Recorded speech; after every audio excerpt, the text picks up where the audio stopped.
What up? Welcome to Shawn and Maya in the morning on this TGI Mickey Ficky Friday, baby. It's the weekend, baby. And I am fired up. Guys, thanks for tuning in. I'm your boy, the Superback, Shawn Sierra. And let me tell you something. It's going to be a hot one this weekend. We got a lot going on in and around Chicago. So thanks for tuning in. Now, listen, if you're watching us on Facebook Live, well, then I guess you found us on Facebook. Now, you can also tweet the show. You can tweet us at SM_mornings or at SportsZone Shy. That's CHI at SportsZone Shy. Now, if you want to follow me, just me personally online, want to know what I did? Let me tell you what I did. Want to know what I did? Here's what I did. I made it nice and easy for you folks. Nice and easy. One handle for Facebook, Twitter, Instagram, Snapchat, the Snapper. All one handle at the Shawn Sierra. If you want to follow my lovely co-host, Maya Akai, you can follow her on Facebook and Twitter at the Sports Chica. If you want to follow her on Instagram, because you do it just for the gram, you can follow her at Maya_Akai. It's MAYA_AKAI. Well, listen, I would be remiss if I didn't announce him. He's the man behind the curtain. My Puerto Rican Swiss Army knife himself. The Wiz, Ivan Vargas. Ivan, what's up, Baba? How are you?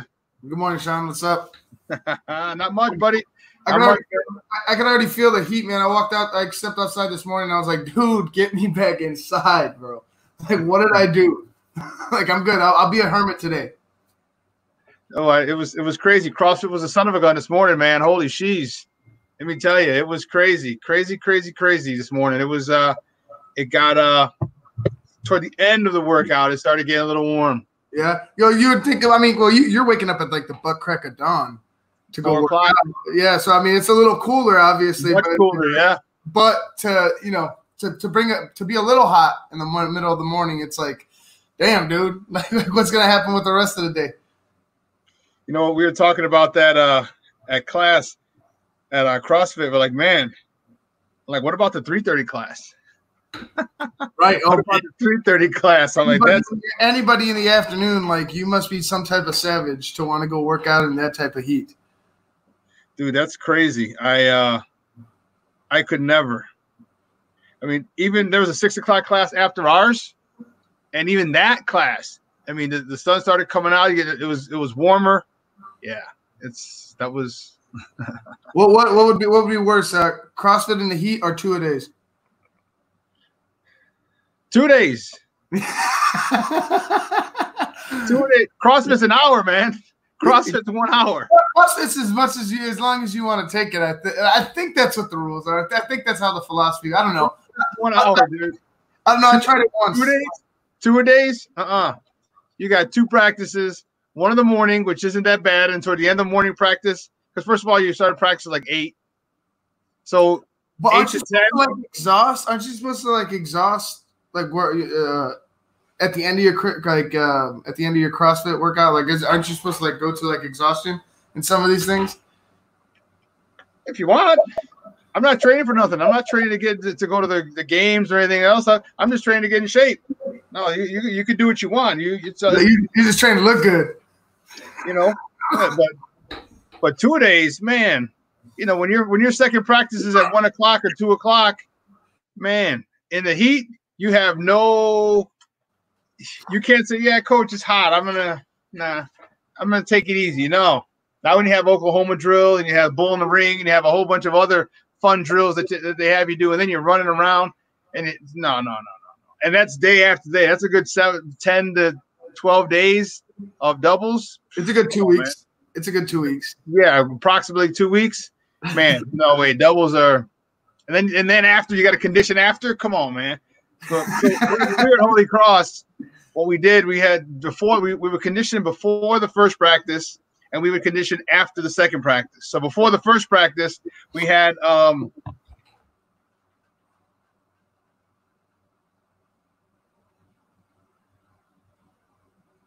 did we lose you? Oh, looks like we might have lost Shawn. It's funny for Woody Hayes at Ohio State. And so one of the things, there's an amusement park in Ohio, and I think it might be closed down now, but it was called Kings Island. And so that's what he named our morning conditioning session was Kings Island. Every station was a different amusement ride. So Kings Island in the morning before we practiced, What torture is this? Yeah, before we practiced, then we'd have practice, and we did condition after because we went right down to lunch. We went back, took our nap, came up, and then for the afternoon practice. But Kings Island was the name of he named our morning conditioning session after that amusement park out in Ohio. Like I said, he was under Woody Hayes at Ohio State, so that was quite interesting. And then you got don't forget. Then you see for CrossFit, you can wear what you want. You can wear tights, you can wear sweat, shorts. You gotta wear your pads. You gotta wear your pads, dude. You gotta wear your pads, your helmet. And the sun's being down, dude. There's no shade whatsoever. None on that football field. None. I don't know if I mentioned it. None. In your helmet. That's the shade. Man, I'll tell you. But yeah, those were the days, man. But listen, hey, we got a great show for you, folks. But I need you to get interactive with us today. So I need you to do me a favor. If you watch this on Facebook Live, I need you to leave all your questions and comments right there on the post. And what will happen is they'll pop up right here unless they're really stupid. Then I won't put them up. So don't leave any stupid questions or posts or comments. But no, just comment right there on the post, and it'll come up here. We can see it. We'll talk about it. Incorporate your ideas or questions into the show. Make it a little more interactive. Now, listen. When I say we got a great show, I am not bull jiving today, man. We got a great day today. Isaac Guillen Jr. is calling in at 9:30. We're going to talk about the edition of his new show to SportsZone Chicago, Being Guillen, which comes on today at 12 o'clock Central Time, 1 p.m. Eastern, 12 p.m. Central. And we're going to talk with him and a little bit about Being Guillen, what that's going to entail, why you should tune in, okay? And talk a little baseball as well. Talk a little baseball. The teams here in Chicago are starting their practices today of their summer camp today over on the south side, over at Wrigley. They said yesterday that balls were flying out on the Waveland. That they're already taking BP like yesterday, like afternoon or something, probably in the morning or something like that, midday. Okay. So it's Isaac Guillen Jr. at 9:30. Then at 10 o'clock, we have a big announcement again. Mm-hmm. Another big announcement. We had one on Wednesday talking about the baseball and Being Guillen being part of SportsZone Chicago. We have another announcement. Just feel like Biggie, and another one, and another one. So tonight we're at 10:30. Lance Irvin and Jason Palmer are going to call in and talk a little bit about what they got going on, and it's a pretty cool deal. I'm pretty fired up about that. But guys, you know how we do. The first segment of every show is called Top of the Morning Tea, and these are the hot topics of the night before, just of sports in general. And boy, oh boy, oh boy, do we have some doozies. Let's see, which way do we go? Which way do we go? Which way do we go? I know which way we go. There's only one way to go here. Ivan, you ready? Jose Quintana. I'm going to start off with my man, even though he's up on the north side, so he should be your guy too, but my man, Jose Quintana. Jose, he's not – he could take him back. Jose Quintana's going to miss. Jose Quintana's going to miss. What did I say? What did I say? Oh, goodness gracious.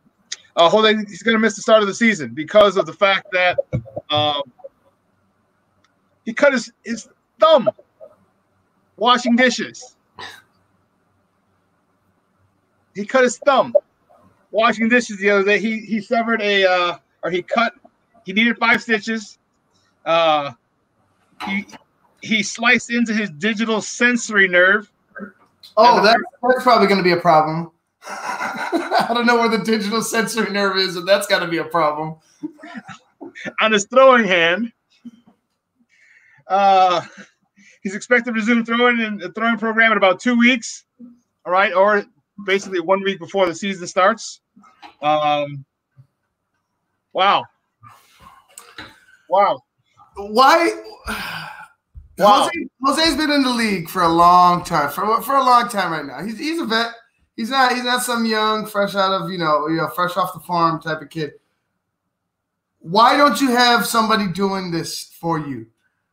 Why knowing that, all right, the season's coming up, and I mean, granted, they could do things on their own. They're not helpless. Some of them don't need a maid or anything like that. But when it comes down to being prepared for the season, You got to be a little superstitious, in my opinion, because you got to watch everything that you do. Everything, anything. You could stub your toe, and all of a sudden now you can't play because your toe's broke. You know what I'm saying? Walking around your house. You could slip and fall. Like it's been happening at an alarming rate to some athletes, especially like in the past couple of years. You see some like goof accident causing them to be, be on the injured list for a little bit. But come on, Q. What did you do? What did you do? Did a plate flip in the air and break? Like what the hell happened? In his defense, okay, depending on how you wash dishes, okay. See now, the Hispanic. This is the minority parts of us. A lot of times you have a little bowl or like a Tupperware thing that you fill with water and soap, dishwashing liquid. All right, you put the either the in there or the sponge. We use sponges now because sponges are more. But growing up, you'd use a washcloth. But what you would do oftentimes is you drop your knives in there, your paring knives and your forks, just leave them in that particular bowl with the dishwashing liquid and the water. So if that's how he did it, he could have just reached in and accidentally grabbed the knife, maybe a paring knife or something, and there it was. Oh, it's happened. I've cut myself. I don't think I've severed my digital sensory nerve, but I've cut myself before doing that as well. Here's a crazy idea. Why don't you have a dishwasher? Man. But I get it. Because I have a dishwasher here. Yeah. Okay. But I don't use it. I never use a dishwasher. Ever. Because growing up, we didn't have a dishwasher. So I'm used to washing stuff quick with the sponge and I'm done. Yep. So if this guy, growing up, if this is what you did, it's understandable. It's easy to see how he could say, oh, you know what, let me just wash dishes like this and not take advantage of the technology because this is all he knows. Maybe, but come on, Q. Like you're making bank, Q. Like I don't like you're not the top player in the league, but it doesn't matter. You're making millions of dollars. Like go get yourself the best dishwasher on the market and put the sponge down. Hey. Put the sponge down because we need you to pick up the ball every 3 days. I'll tell you what. And I don't know if your digital sensory nerve is going to allow you to do that now. I think he's going to take your advice now. Believe you me. I think I can almost guarantee you he's got a dishwasher there, and he's just going to from now on he's going to start putting stuff in. He's not even gonna chance it again, and I don't blame him. There've been a lot of different things. Looking back in the Cubs' history, according to Steve Greenberg in the Sun Times today, he had a list. In 74, Jose Cardenal hurt himself while sleeping. 85, Steve Trout fell off a stationary bike. In 1992, a cartwheel did Mike Harkey in. Sammy Sosa sneezed. Remember in 04? Mike Remlinger, he got jacked up a pair of clubhouse chairs in 05. There's a lot of crazy injuries happening on that side of town for that organization. Yeah, I'm not proud of that. It's not our finest hour. But I mean, I hope Q bounces back quickly because we talked about it, like getting off to a good start. Getting off to a good start. Then the 60-game sprint is a key, and if you don't have your third best pitcher, come on, man. Now we're working uphill. Like now we're already working uphill because who's going to fill that void? Are you going to have pitcher by rotation? Replacement by rotation. You know what I'm saying? Have a platoon. Have a platoon going with pitchers, or is Q gonna be healthy enough after surgery? His hands was it on his hand or on his thumb? Hand and thumb. Thumb. It's just his thumb. I mean, how is he gonna grip that ball? That's gonna be a tough one. How is that ball gonna feel in his hand? How is he gonna release that ball? Like there's so many questions now. It's just too close. Now, I mean, whether he doesn't bounce back, whether he bounces back, or not, I mean that's yet to be seen. But this is something not to take lightly. Like it's something that could derail, or I don't want to say derail because let's not let's not wish any ill will on the Cubs, but I think it might, it'll hinder the start of the season for them, like especially how David Ross manages in his first year, how the rotation looks, like who's going in and who's coming out. Like it changes a whole lot if Jose Quintana can't pitch. Oh yes, it does. Well, listen, we got to move on. The next top of the morning topic: Chicago may have basketball after all. Chicago may be a second hub for NBA teams. And a report that came out yesterday, the NBA is first reported by ESPN that the league was set to sign off on a second bubble in Chicago for those 8 teams that were not in the playoffs. Okay, and here's why: you have a long layoff from mid-March to what, December?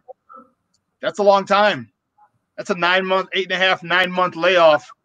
And when you have developing players like a Kobe White and some other players on this team, Wendell Carter Jr., Daniel Gafford. When you have those type of players who need work, they can't take 9 months, 8.5, 9 months off. Their development will definitely be stunted. Their growth will be stunted. And other teams, the 8 teams who didn't get invited down to Orlando, they have young players who need development as well. Mm-hmm. And so it makes sense.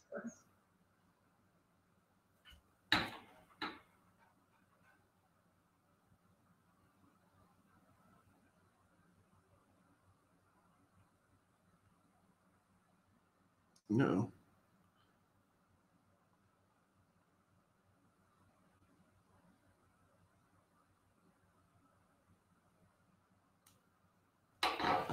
It looks like we lost Shawn for a second here. It does make sense to have. I mean, it does make sense. But for Chicago being a hub team, I would like to see. I mean, I would not like to see that, just for the simple fact that we had to sit through an All-Star game with no Chicago Bull in it. An All-Star game with no Chicago Bull in it. What is this going to do for us? Like, we're going to have to sit here and watch playoff teams in our city play playoff games while our team isn't anywhere near sniffing the playoffs. I mean, it's like it's almost like a backhand to me. Like, why would we want to sit here and watch you guys? Watch you guys go ahead and rake in the money off of allowing the NBA to come in here and play their games. Play the playoffs, have superstars come into Chicago just like they did in the All-Star games. I was just saying, Shawn, like it's similar to the reason I wouldn't want Chicago to be a second hub city is we just sat through an All-Star game with no Chicago Bull. Now we're gonna have to sit here and watch the playoffs down the street with no Bulls team in sight. Like that's something I don't want. I want the NBA in Chicago to be done for this year. Move on to next year. Move on to bigger and brighter things. Just leave Chicago alone with basketball for this year because it's just not meant to be. Well, it's not the playoffs. It's just going to be, like just a whole bunch of exhibition games. Yeah, but that's pretty much their startup, right? Like that's pretty much a startup. Like I don't want anyone. You're gonna see superstars. You're gonna see people walking around. There's gonna be people coming to those games. It's just like having an All-Star game. Yeah, I don't know how many people they're going to be letting in those games. All right, because if it starts, if this whole thing isn't done, it may be basketball with no fans. Well, I think right, but I was figuring just because with all the rumors about baseball having fans here in Chicago, you would think. I mean, since we are in the same city, you would think that the NBA would have the same type of chance. But I mean. Even if they don't have fans, isn't that going to eat your soul? Isn't that going to bother you a little bit that we're going to sit here with another NBA event or NBA? It's sitting here something and the Bulls aren't a part of it. No, the Bulls would be part of it. They're the Bulls. Is this preseason? Are we talking about the exhibition games starting up this season? Yeah, it's possibly. The Bulls aren't part of the season anymore. The Bulls are done. No, I understand, but that's why they have a second bubble. So all the eight teams that didn't get invited to Orlando would come here. It would be like a summer league feel. So those 8 teams would have just constant games against each other, okay, at the Wintrust Arena, okay. Because as I was mentioning, if you're off from March until December, when that season is the 2020 and 2021 season is expected to start. That's an 8.5, 9-month layoff, and that jacks up your development that stunts the development of a lot of your young players. So for those 8 teams, they wouldn't have that advantage, or they'd be at a disadvantage because they haven't practiced or played since March. So this way, what they're doing here now is they're going to have another bubble with these 8 teams and just have like a summer league style thing. So now you're actually able to get NBA competition, get games in against the actual NBA teams. How many players are going to be accepting the invite though? That is the question. Do you want to? And here's, like baseball, some people in baseball decide not to come back because they're at high risk, or their family is at high risk. So some basketball players may choose not to even if it is a second bubble, they may choose not to participate, and that's their right. I mean, yeah, absolutely. I still don't like it. Honestly, I think it's just the All-Star game that just has me with this nasty taste in my mouth. And anything that's like big NBA, it's like if the Bulls aren't in it, I really don't care anymore about it. Just for last year, I was pissed about last year because I thought Zach should have got it, maybe squeaked in. At least I don't care. I don't care if it's just by default because he's from Chicago. You have to have a player from the city that it represents. Like it doesn't make sense to not have at least one player, represent your team in your city that's hosting the event. I don't agree with that. I think it's a mandatory representation. Not a mandatory representation. He excelled. Like you're relying on fan votes half the time. So you can have Kareem Abdul-Jabbar get in if somebody wanted to vote for him enough times. You know what I'm saying? Like that's how a fan vote works. If you go ahead and you give it to some writers, give it to somebody, give it to some people in the league, maybe even let the players have a vote, have more of a vote. Maybe a guy like Zach LaVine gets in and he could, a Bulls uniform is on the court. But I just thought it was like, why would I didn't even watch it last year. I was like, I'm not watching. Like, there's no Bull whatsoever. Like it irked me. It irked me. And I mean, that's on the Bulls. They got to be better as a team. Well, I do think Zach got snubbed, so I think he definitely he could have been there. But I mean, every year there's always going to be snubs. You and I both know that. But I do think that it would have been a good thing to have a representative of the Bulls who was worthy, not just thrown there because we're in Chicago. He was worthy. Zach LaVine was worthy. Exactly. Even throw Benny out there. Throw Benny out there. I don't care. I didn't see Benny whatsoever in the highlights. Well, let's move on to the next top of the morning topic. The NFL will play the Black National Anthem, Lift Every Voice and Sing, at every game now before the Star Spangled Banner. So I'm looking through my timeline and reading, and it's so funny is that so many people are so against it. A lot of my white friends were against it, and they they didn't make any racist remarks, but they just said, how much, this is too much. If you want your own anthem played, move out of here, go to another country. I'm like, people just don't understand. Again, people, when you try to explain to people something, you have to, first of all, people who are receiving the information have to have an open mind. Okay. Because a lot of times the people who you're talking to are closed-minded. Okay. Because just the way it's always been. Well, you know what? Sometimes the way things have always been isn't necessarily the best way.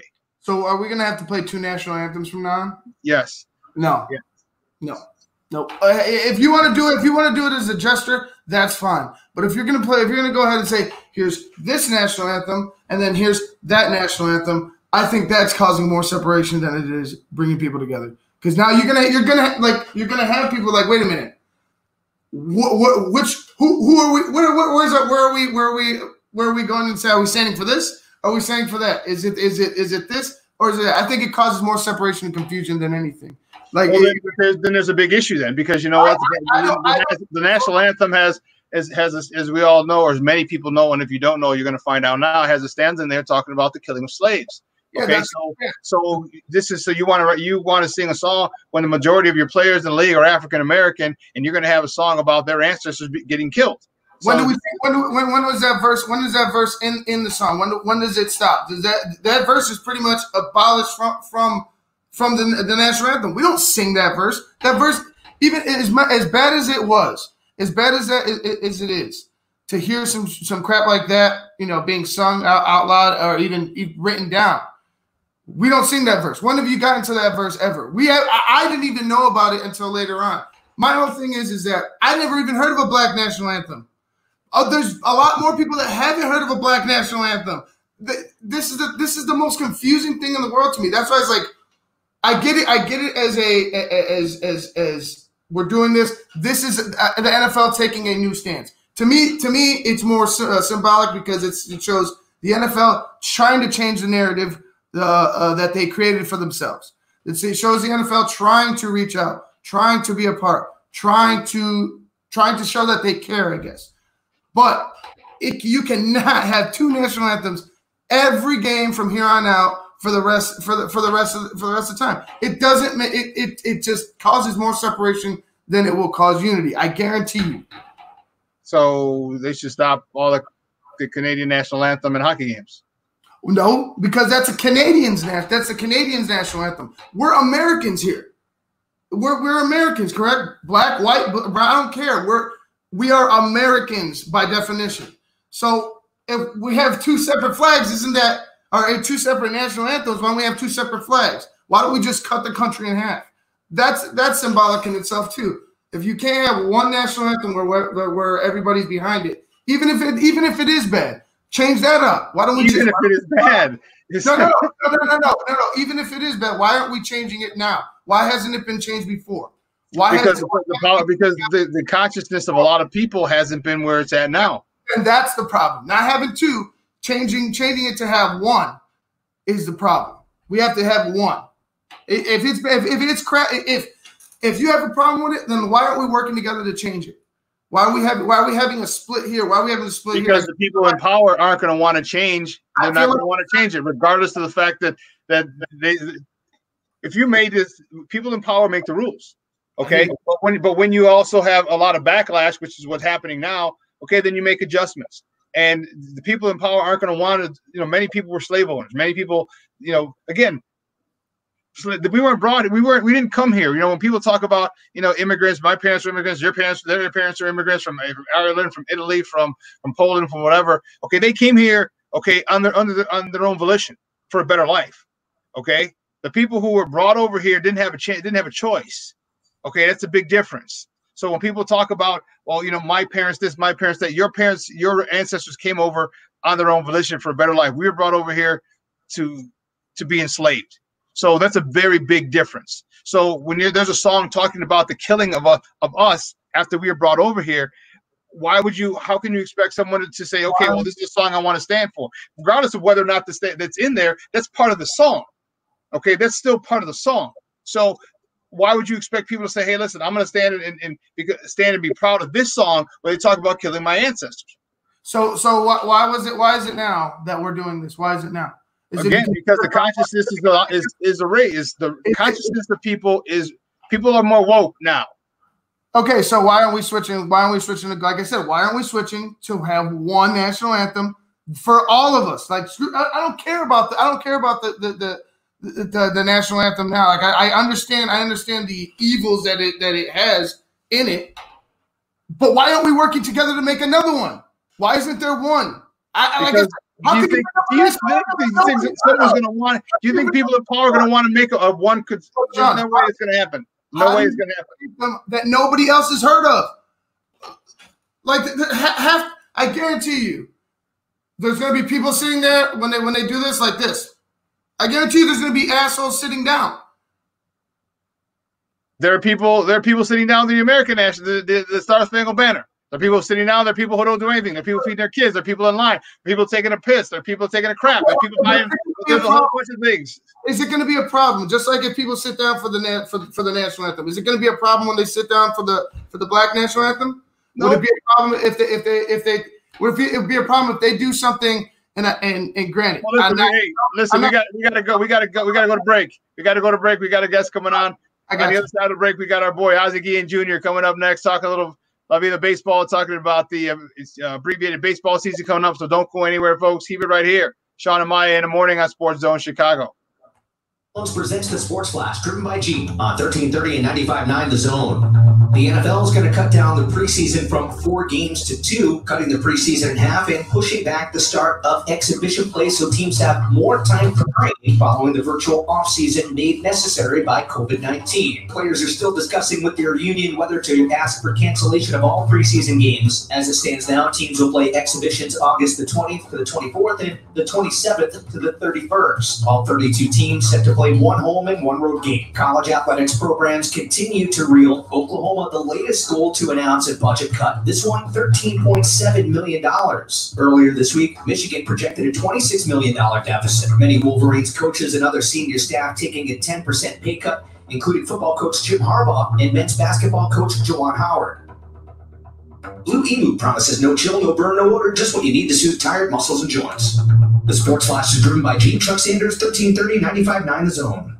So how many of us have lived in sweatpants, socks, and hoodies for the last couple of months? I don't think I even remember what a belt is. Luckily, there's Skechers for your feet. So now they're all staying safe for starting to get out a little bit for the summer. We keep that same comfort no matter where we go. Just head to Skechers.com and you can see all the ultra-comfortable options Skechers has to offer. There are comfortable sandals and shoes for running, relaxing, walking, playing golf, everything you love to do under the sun, out of the sun, in the rain, in the house, whatever. And somebody in machine washable out of Skechers' exclusive air-cooled memory foam. See them all right now at Skechers.com. Jay Farner here, CEO of Rocket Mortgage. Making the right financial decisions has never been more important. When you turn to Rocket Mortgage, we can help guide you to those right decisions now when they matter most. Mortgage rates are near historic lows, so now is a great time to call 8338-ROCKET.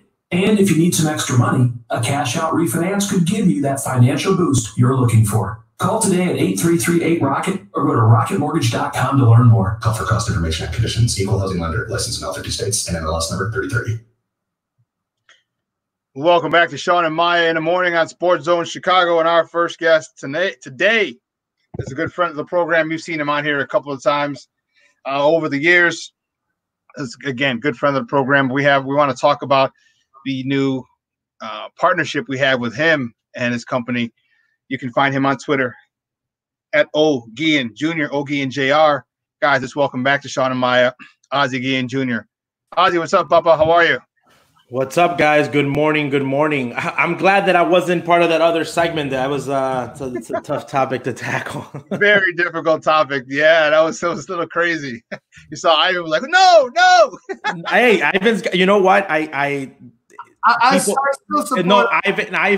has a point. You know, it's a deep topic because, you know, I'm Latino. I'm from Venezuela. I'm part from Africa, so I have ancestors that came over to Latin America unwanted, and people that are native. And it's just the story of Latin America and the United States, how it's so different, but it's so the same, but it's so different how it's viewed on both sides.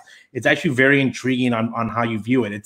It's one that's very complex because even my parents, like, they still practice the religion. A part of the religion that they practice is native to Africa. You know, they still pray in Jerusalem, but they don't feel like it's. So it's just very complex coming from, you know, having that in my blood, but not seeing it the same way. It's just being at both places. Just the past month has been very eye-opening, and like how two places can have something happen to them the same way yet be so different.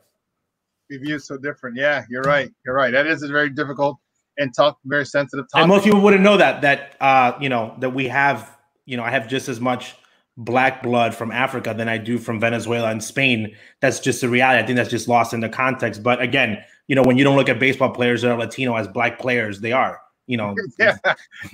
It's like, we don't have any black players. I'm like, yes, you do. They just happen to speak Spanish. That's exactly it. That's exactly it. Well, man, hey, you know what? You're all dressed up because I know you're getting ready to come on. I want to have you on and talk about our new partnership, man. I'll be the baseball. Yeah. And being Guillen, you guys are going to be on. Actually, you're going to be on in a little while. 1 o'clock Eastern, 12 o'clock Central time. Being Guillen, the Guillen clan. Who's coming on today? Is all 4 of you? Or, no, it's me, Oni, and Ozzie. Osney, he's back in Florida, so he'll get on remotely and talk about special topics. He's still involved in the game with coaching and with players, so for him to be on the show and get as deep as we want is hard. You know, when La Vida Baseball and you guys combined, I thought that it was a perfect partnership because it's giving a voice that's not there, and I think that it's something that, from guys at Barstool and the way that they were built, and all these smaller companies that are coming up. They're really giving a run for their money to the 4-letter word. You know, the big corporate way of viewing the game and that storyline. Because even the way that this story has been covered for the past 3 months, if we weren't in today's day and age, I think that the story wouldn't have been covered the way that it is right now. People are giving their opinions. It's, you know, in my show, there's in La Vida Baseball, it's everyone's either Hispanic, a female, or a combination. It's very the minority. So it's just giving a voice out there of your opinion. You know, my opinion is, you know, from a first generation Latino who's, you know, got an MBA and views life very differently than my brother Oni, who's the next player, and then my father, who's, you know, they're both born in Latin America, you know, no school, very direct to the point. So it just gives you a different perspective, because anytime there's a problem, either in baseball and society, the way that you view things is what your background is, what you've had in your background and what you've experienced in life. So I think that even in the sports world, the way that you view things is the way that the storyline. So for a long time, the storylines came from guys that had a journalism background, guys that had a certain demographic, attended a certain type of school. So their storylines were what they wanted it to be, which was okay. But there was never a place for other people to come in and talk about their storylines, you know, former players, people with different minority backgrounds. So I believe that this combination and these two platforms allow to give this voice and the voice to grow, because I feel like everyone that's coming in, you know, you have a voice, you have a microphone, you have a camera, and now this platform is here for you to be able to talk about these problems and everything we've been talking about, because we've been talking about these things for years. Now we're just being able to take it from the bar, the living room, the family dining room, and then putting it on the air and letting people listen to the opinion. And that's how people learn, man. That's how people sit back. You guys are talking, I'm here listening, and I'm saying, you know, wow, I've never viewed it that way. It's just a learning experience. I think that's how you get better, is by learning. Yeah, I agree. And you know what? And that was the reason that we built SportsZone Chicago. We just wanted to have different views. You know, you put it very succinctly and very, I don't want to say very diplomatically. There you go. But yeah, it's just how it's, when you get a story from a certain angle, from one angle and one angle only, well, that's the only way you view it. But again, there's a lot of different ways to view a certain thing. Okay. You talk about, you know, people got mad at Tim Anderson for the bat flip. People got mad at Javi Baez for showboating. But people in other cultures love it, because that's their experience. This is how they grew up playing baseball. Okay. Everybody doesn't grow up playing baseball or looking at sports the same way. And I think that should be celebrated. That should be looked at and say, okay, well, why do they play baseball this way? Why do they celebrate like this? And that, when you start to understand other people, okay, because it's different from you doesn't mean it's right or wrong. It just means it's different. And the more that you understand differences, you say, okay, well, I see it. I mean, you see people in Latin America, they love, I mean, baseball is like God for them. They love baseball. Okay, here they like it, but it seems more methodical, more of a job. You have the travel teams. My cousin, I just met her yesterday. She's taking her kid to Vegas. They got a tournament out there. Then they're going to Ohio. Then they're going to Florida. Then they're going to Michigan. It's more it's different. It's not saying they don't have fun doing it, but it's more business-like here, especially once you get into travel baseball. No, I think that the way that even you view baseball, Latin America, baseball, everyone watches it. Uh-huh. Even if you're not a huge fan, you watch it. It's something that you watch, you're growing up watching. So even if you're not a fan like myself, you're watching baseball. I think that's football in the United States. Every household kind of watches it. You don't know what's really going on, but it's a part of your culture. That's baseball in Latin America. I think that understanding the players, it happened to me with Ian Desmond. Ian Desmond, a great baseball player, a guy that I thought was, always had a chip on his shoulder, very serious, kind of like not, he had his way of doing things. And for a long time, he was viewed a certain way. Well, now Ian Desmond comes out and talks about his history and his past. And I'm like, oh, well, that makes sense. He has a very rough history in the game of baseball, coming up and being biracial and having all that pressure, and him talking about it. Now I understand why Ian is that way. Same thing with Tim Anderson. Before I met Tim, I judged him. I judged him and I was like, this kid rubs me the wrong way. Kind of hot doggish, clownish, bringing up things that he's not supposed to. And then I happened to meet Tim Anderson at a Sox Fest, and I started talking to him, and I'm like, okay, I understand where Tim is coming from, and his story is just not being narrated the way that it is. He's being interpreted as like somebody that feels that he's mad or somebody owes him something. No, he's just doing it from a way that he's doing it. And you have to understand that. So sometimes those platforms don't let you do that. And then some other guys just shut down. You know, a lot of times I think a lot of players rather not deal with the topic or the issue. We talk about that in my family all the time. You know, the what if card, you know, what if my father doesn't say anything and just manages baseball and doesn't say anything and just plays the quiet card? Is he still managing? We don't know. But is he a lot happier talking about the things that he had inside that he couldn't do as a player? And is the game better for it? Yes, we have translators. We have people that have talked about, wow, you know, social media and people have started talking about views and different things. So it's one of those things. It's like, do you stay quiet and maybe prolong your career a little bit longer and not sleep well at night? Or do you speak up and deal with it? And then maybe your career is the same or it's cut a little bit short, but you sleep well at night and you can talk about it and you can hold your head up high. So I think that now a lot of more players are being vocal and being okay and saying, hey, you know what? If I want to do something, I'm going to do it. And it is what it is. Guys, we're joined by Ozzie Guillen Jr. from La Vida Baseball and being Guillen. And we're talking about our new partnership, their partnership with us here at SportsZone Chicago. So what can fans expect from being Guillen? Like 100% honesty. We have this motto in our family. Don't hate the message. Don't hate the message because you hate the messenger. Okay. Sometimes someone says something, you really don't like them. It starts with your parents because, you know, they're being the authority, but that happens a lot. It happened a lot with Ozzie. It happens a lot with us. People don't like a certain type of person or what they're saying. It happens a lot with Kanye West. That's one of the guys that I always go to because you're like, Kanye's nuts. I'm like, yeah, there's parts of his life that are crazy. There's other stuff that he says that you're like, wow, this has a point. But we're just being honest. You know, we're covering baseball. We're not experts. People think that because you're on Talk Baseball and you're talking and analyzing it, that you know the game. We know the game, but we don't have a secret magic ball. We're going to give you what we think and the input of what we think, what it looks like. And we're not going to, you know, we're not fans of either team. You know, we're fans of the game. And we're going to analyze it like we would analyze it in any situation. You know, it's funny because people think that when you're a manager of a team, that you come home and that you're like naive of what kind of team you have. Like when you have a good team, you're like, man, our team's really good. When your team's like not so good, you're like, this might not be the greatest year ever. You know, let's put some positives up there. But you're not naive, and like you know the guys that you have. So these are conversations that we went from having in the living room to having in front of a camera. You know, we're not scared of tackling any challenge that's there and just giving a voice. You know, giving a voice about what we think about baseball, what we think, and then we all have very different opinions about a lot of things. The way that it's viewed, but it's just a platform where people can expect 100% reality and real baseball talk. You know, there's a place for analytics and we'll make fun of it. There's a place for old school and we'll make fun of it because again, we live in this world where people want black and white and there's a lot of gray. You know, I love old school baseball for certain things. I think other things like unwritten rules are stupid, you know, in certain aspects of it. I think that analytics are really cool for certain things. I think that sometimes they take it way overboard.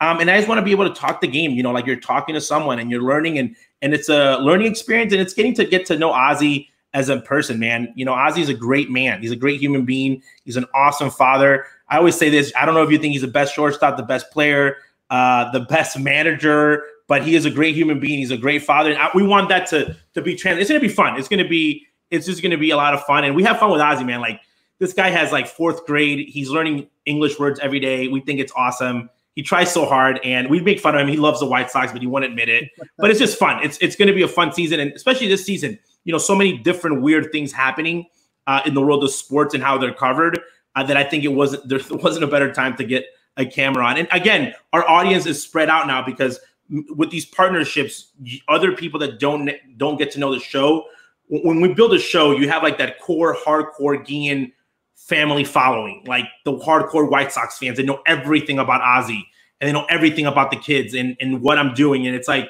when we started off, we kind of got that right off the bat. And the people from Venezuela, now we're trying to grow that audience, say, hey, you know, we want to be able to grow and hit other points because the information that we're giving is actually pretty good. Yeah, it's great. And I've watched it a few times. And the one thing is you weren't lying. It's straight honest. It's straight up brutal honesty. And I love it. I love the analysis that you guys have because you guys have phenomenal baseball minds.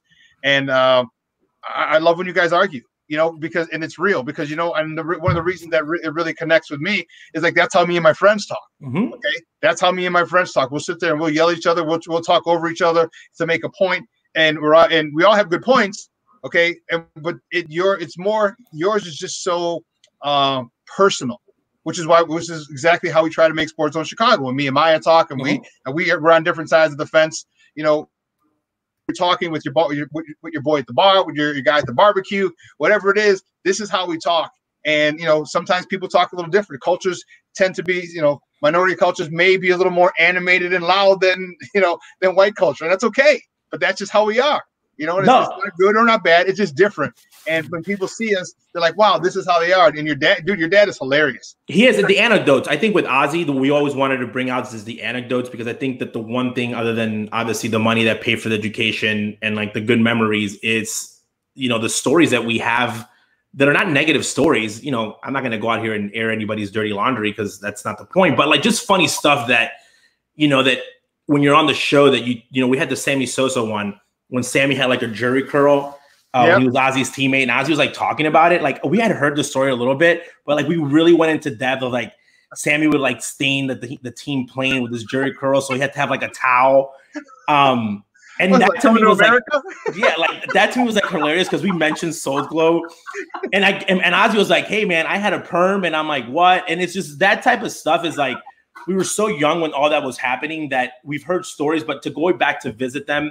And really, you know, on a funny note, and then on a serious note, you know, when this whole situation with the strike, we really went deep on Ozzy talking about anecdotes about how are the players union, how did they deal with that back in the day? Like no cell phone, no Twitter, you know, no Zoom. Like, did you guys like, you know, send a telegram? And he's like, oh no, we'd be all in a room. And I found out that he was actually a player rep for Venezuela. So it was really cool knowing that, because it was like anecdotes, and like he was telling us some stories about like guys that had spent money even though they were planning for this, and then they were like wanted to back out. But those stories are just really cool, because those stories are what the fans want to hear. Those are like you know, you might have an opportunity to see Ozzy if you went to like a speaking engagement, or if you ran into Ozzy at a party or something. Now at the show, anything that's happening, we're going to have kind of an anecdote. And with Ozzy, man, it's 40 plus years in professional baseball. So there's a lot of stories there. I can only imagine some of the stories. I mean, when you and I hung out, and some of the stories you told us, my goodness, it's insane. It reminds me so much of my, you know, playing football for so long and traveling with my teammates and my various teams. Yeah, so I get those, and I just love those crazy stories. So for La Vida Baseball now, because you got two hosts. You talked about the two women who were hosting it. They are phenomenal. I got to meet them at the Being Gian Live that you had over at Simone's some months ago. Jennifer Mercedes and Julie Alejandria. Talk to us about those girls, and because they make they are really, really, really talented. Well, they've been around professional baseball for a long time. Julie, as she was a sideline reporter, and she's done everything when it comes to, you know, our industry. And then Jennifer is bilingual, and she's been covering baseball forever as well. They actually both started around the same time. They bring a different perspective of the game, meaning that they're both female, so they view it from their point of view, but they know the game very well. They know the game ins and outs, and what their opinion matters is because they want to be able to give their input. They're fans. You know, they're both huge fans. They both grew up watching baseball. They both have favorite teams. They both know the game, and they give you that perspective of that reality of like, oh, well, you know, this is the way that this should be viewed. And they have a great background. They both have been in clubhouses, meaning they were a part of that era where it wasn't as normal as you see now, female reporters. And, you know, they were both sidelines. And again, I think that it's just, they bring the professionalism to the thing. And believe it or not, they're the ones that push, you know, there's topics sometimes that, you know, I'm not in production meetings, I'm like, if you guys want to talk about it, I'll talk about it, but I won't bring up, you know, if I'm like, that's too, I'm a little old school when it comes to it. Still, they're there pushing the agenda. You know, and they know how important it is to have a voice because they didn't have one for a long time. So having them both on is amazing, and it gives you a great balance because even from my end, I tend to watch and view the game in a certain way. You know, I grew up playing. I have a clubhouse mentality sometimes. So having that balance, you know, on our shows on Mondays and Wednesdays, La Vida Baseball Live with them, it definitely has that. And then when they do their separate parts on the bullpen, you could see that, you know, they could be funny, they could be serious, but they know their stuff. And it's been really, really cool to work with them because they're very, very talented. It's funny because people ask me, like, do they know baseball? I'm like, yes, they know. Like, they know baseball more than I know this industry, you know. So I'm the one that has the handicap when it comes to doing it. But they're awesome, and it's been great because working with them and the ideas, and they have access, which is always important. Guys respect them. Guys respect them a lot. So when they say, hey, can you get on with us? They do a great job of getting the right talent on. Yeah, we're excited to have it. Mondays and Wednesdays, La Vida Baseball. It's 1 p.m. Eastern, 12 p.m. Central for 30 minutes every Monday and Wednesday. And then you guys, B and Gian, on Friday, you guys go for a whole hour. Dude, you guys can go for literally 2 hours. We could, and that sometimes is dangerous because my job is to try to keep the topics because, again, it's very unscripted. Like, we have topics, but it's like we talk at home. You know, we were golfing this morning, and we were talking about the topic came up of like virtual coaching.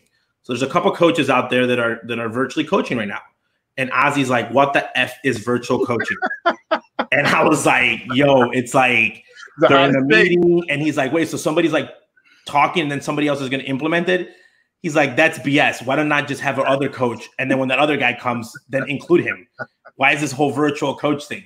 And then I said, yeah. And he goes, wait, so if the other coaches that are going to get to stay home and get paid?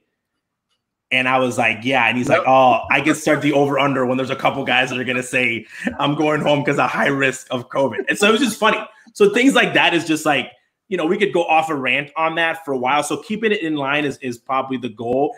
And then if you can't catch us live, obviously the podcast is always there. And it's just funny, like the stuff that we say and we go back and forth. Sometimes like they'll say things that I'm like, whoa, did you just really say that? But because it's funny and it's true. It's the reality of it. And I think Ozzy is opening up more. I think that chip on his shoulder of, you know, he played this card of like, I have to be a certain way for a while in order for baseball to want me back. And we've come to a realization, if baseball's going to want him back, it's going to want him back regardless of whatever it is. They've made up their mind. It is what it is. And it's just, you know, having fun with the game and being able to give the knowledge of it because there's a lot of it there. And being able to express that. And it's funny, man. People are like, oh, Ozzy knows a lot about baseball. I'm like, yeah, he's been in it for 40 years. We hope that he knows that. He's made a pretty good living doing it. Something about it. Yeah. If he doesn't know anything about it after 40 years, then there's we're just in trouble. Like, you know what? It's funny because people like they compare managers, and it's funny because we're like on the air, and he's very modest. Like he does. If I was Ozzy or my brothers, it'd be a whole different game. Like I'd walk around with my rings in my hand. I'd be like, you can't talk to me. Like I'd be very, very, very cocky, and he's not. And you know, he's had so many years in the industry, and Ozzy played as well. People forget that he played. Like he was a player for 17 years. You know, big league baseball, 16 of them. Like it's a long, long time to be in pro baseball. And then coaches another like 6 years in the big leagues, and then manages in the big leagues. So everything's been happening in the big leagues. So when there's other managers that are mentioned that people think they use the word genius and all that, and then you look at their careers and it's like, yeah, they've been in the big leagues for the last 10 years. Where were they for the last 40? Before that, they were in minor leagues. Like, oh, minor leagues. Like, so for Ozzy, like the big league level is like, you know, he's looking back and saying like, you know what, I had a pretty good career. I kind of know this game, and kind of looking back to it and like, yes, analytics has changed it and he understands it really well, but they didn't reinvent the game. You know, we're not starting off with runner on first and third, you know, and another team with 5 runs. Like, yes, analytics helps, but it hasn't blown up the whole industry where the rules of the game have changed and you adapt to that. And sometimes it takes it as like a offense, like, oh, you think because I'm dumb, because I'm Latino, because I don't wear glasses and I talk a certain way that I can't get this. But I've been getting this, you know, we talked about it on the show. He's like, I was like 18 years old and I was smarter than 2 of my managers, you know, at 18 years old in minor leagues. Like this, I'm way better. I'm smarter at the game because again, people think Ozzy didn't grow up playing, you know, little league and his mom walking him, you know, and bringing him water, and it's just a different way that he grew up. Here's a fruit roll up, mijo.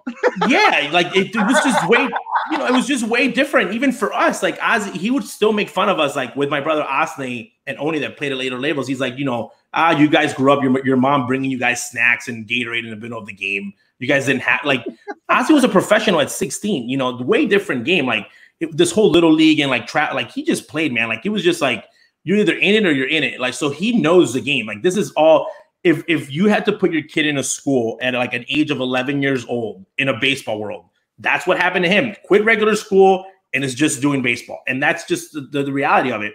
So for him to be able to do that in English as a second language, the show brings that out. And I think that's great for baseball, because even if you can't have him behind a team managing it, covering it and covering baseball in general as wide open. And again, being Guillen gives him some freedom. He's at NBC doing post and pregame. But again, post and pregame are really, really cool, but they have an affiliation to the teams. There is a repercussion of the teams. It's funny when we're here on the air. Sometimes I'm like, hey, you can say whatever you want. Like none of the teams pay us. Like you can talk if you want to go after somebody, you can go after somebody. But that gives it, because people don't realize that like post pre-games, you can critique, but you can't go all in because there is an affiliation still to the team. Is that a pro? I don't know. Is that a con? I don't know, but it is a reality. It is a reality. And guys, he is Ozzie Guillen Jr., and he is the star, one of the stars of La Vida Baseball Live and Being Guillen. You can catch Being Guillen coming up later today, 1 o'clock Eastern, 12 o'clock Central, and it'll be on SportsZone Chicago. You also catch your YouTube, correct? Your Facebook YouTube, Live. yeah, we're on YouTube. It's gonna be awesome. You interact. When they see us on there. By the way, if you don't agree with something, we're on Twitter. Just at one of us, write us. We will reply. We will reply. They want all. I'm just saying though, we will reply. Again though, drinking the only team that I drink the Kool-Aid for. Okay, and I've told you this a million times because I have very limited knowledge of this sport, is football. Every year the Bears are going to win 12 games. I don't care who the quarterback is. Every year I'm like, we're winning 12. That's it. But in baseball, I'm not like that. So I'm not drinking the Kool-Aid. Okay, I'm going to watch. I just had a number picked for the Cubs, and then Quintana, washing the dishes, cuts his finger off, which I'm still not buying.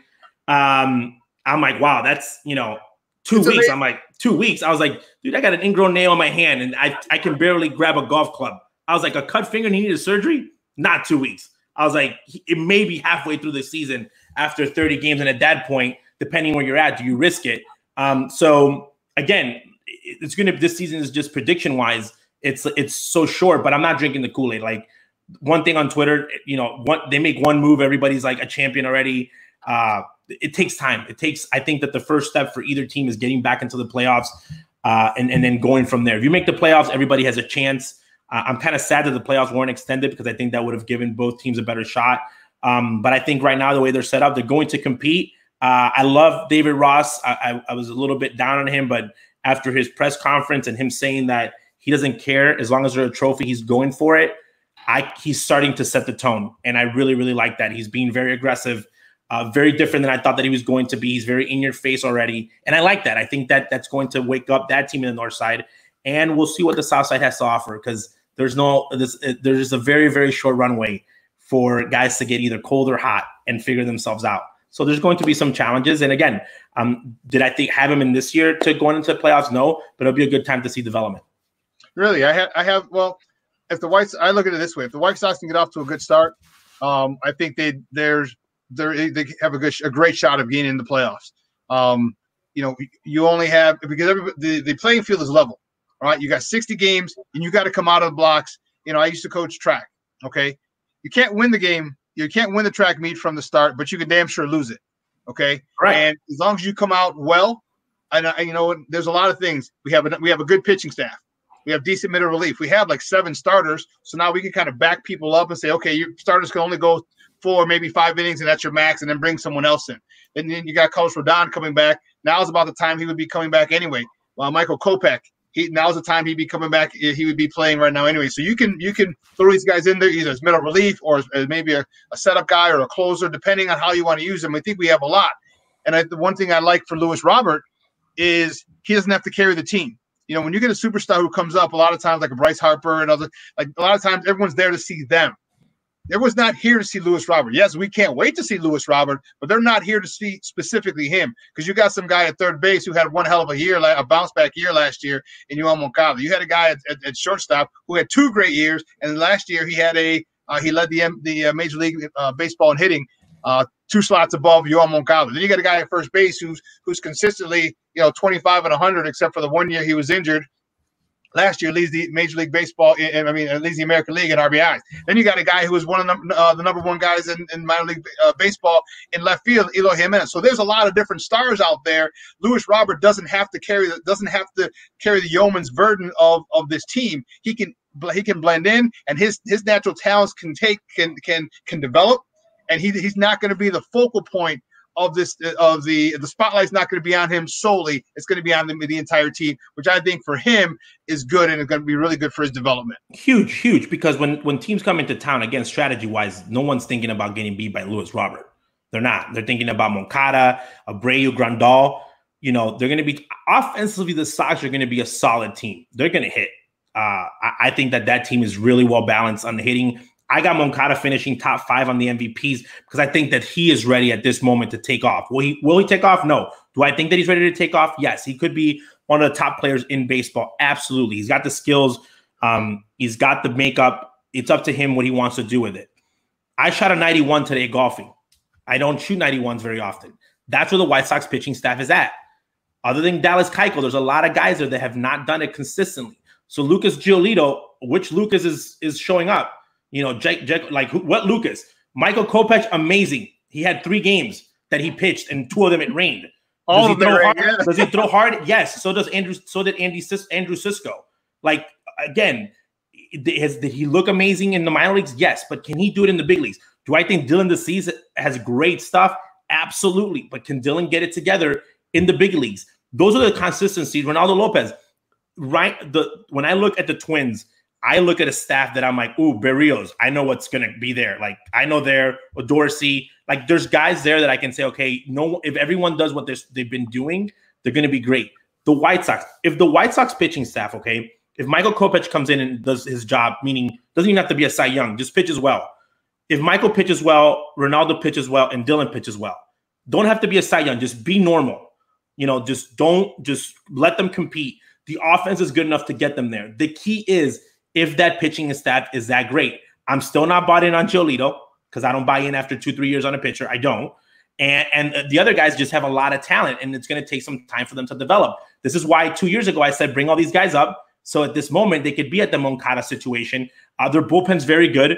I think that it's always been great. Hopefully the managing and the staff handles it the right way and the way to move it. And right now we're going to see how good of a manager Ricky is and the front office putting that, because you have an opportunity when you're in a 60-game season, talking about looking at innings pitched and the way that guys can jump back and bounce. And again, I know guys, I don't know where guys are at mentally of like, Max Scherzer's probably going to pitch every, he can pitch off. He'll try to get more starts than most guys, but that's him. That's Mad Max.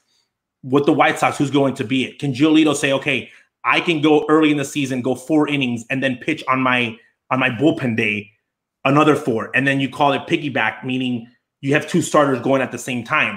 Mm-hmm. You can do a lot of things like that playing wise. So there is a lot of movement. The part that they need to beat up on their division as well.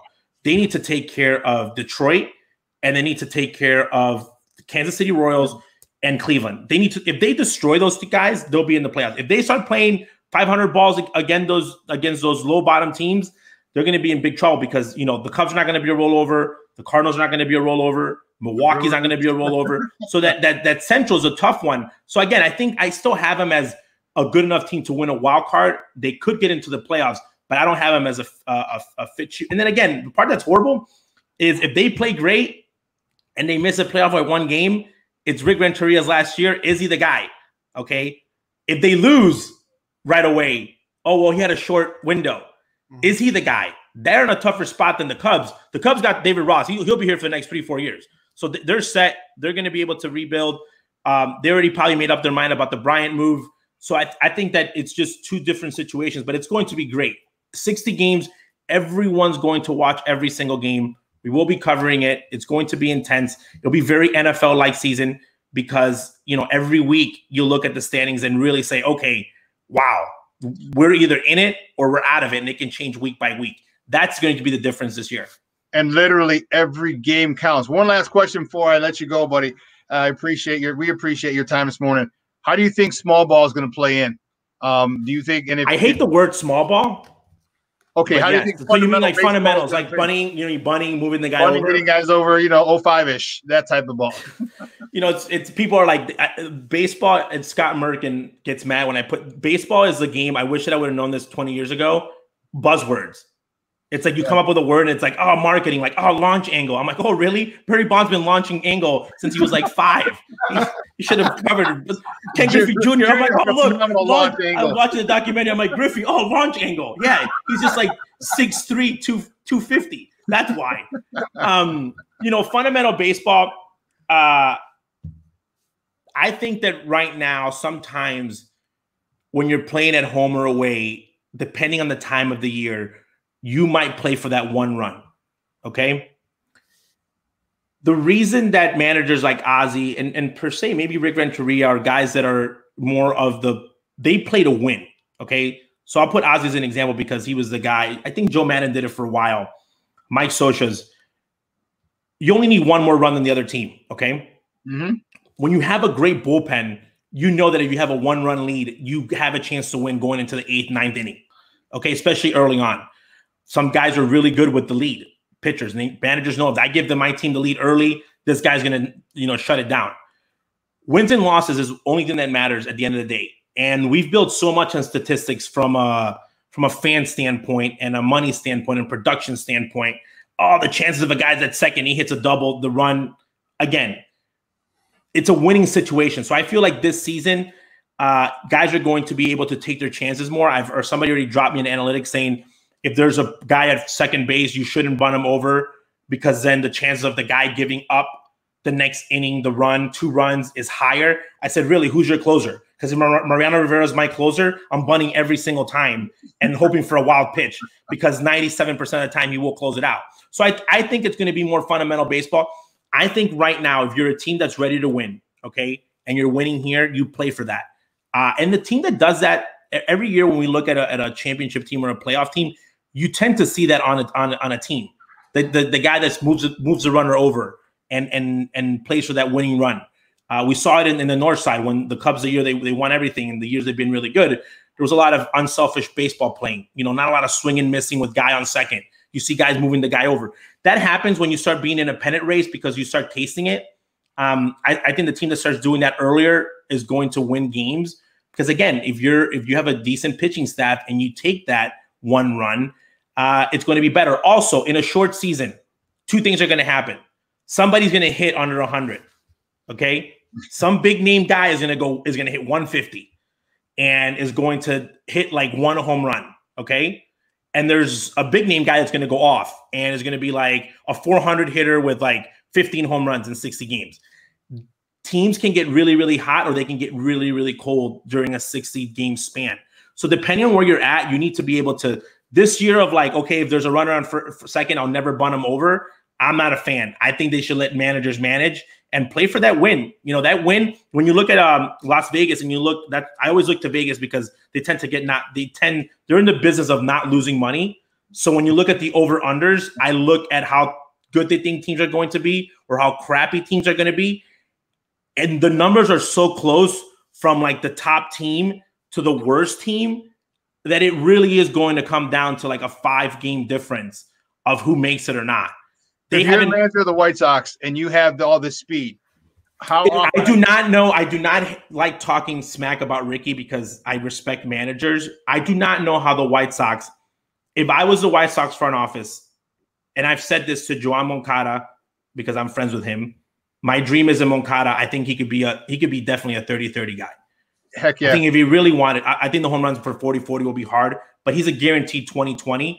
He should steal 20-30 bases on his sleep because he walks a lot. Timmy's a little bit harder when it comes to that. With the speed that they have on there, the only 2 guys that don't run well are Grandal and Abreu. Everyone else moves really well. Eloy, not a speed guy, but not horrible. You need to move, base runner. But good base runner, exactly. He's like a Carlos Lee. You need to move more on you need to move the game more. Am I saying steal every single base? No, but you need to get runners on moving. If you got a guy on first, that was going to be my question to you.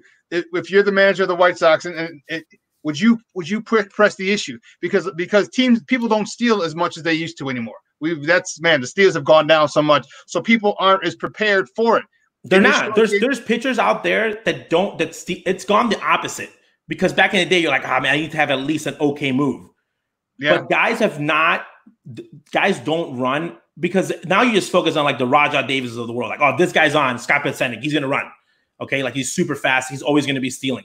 But then there's guys that are like middle of the road guys that could steal, but they don't because no one runs, but no one's really holding you.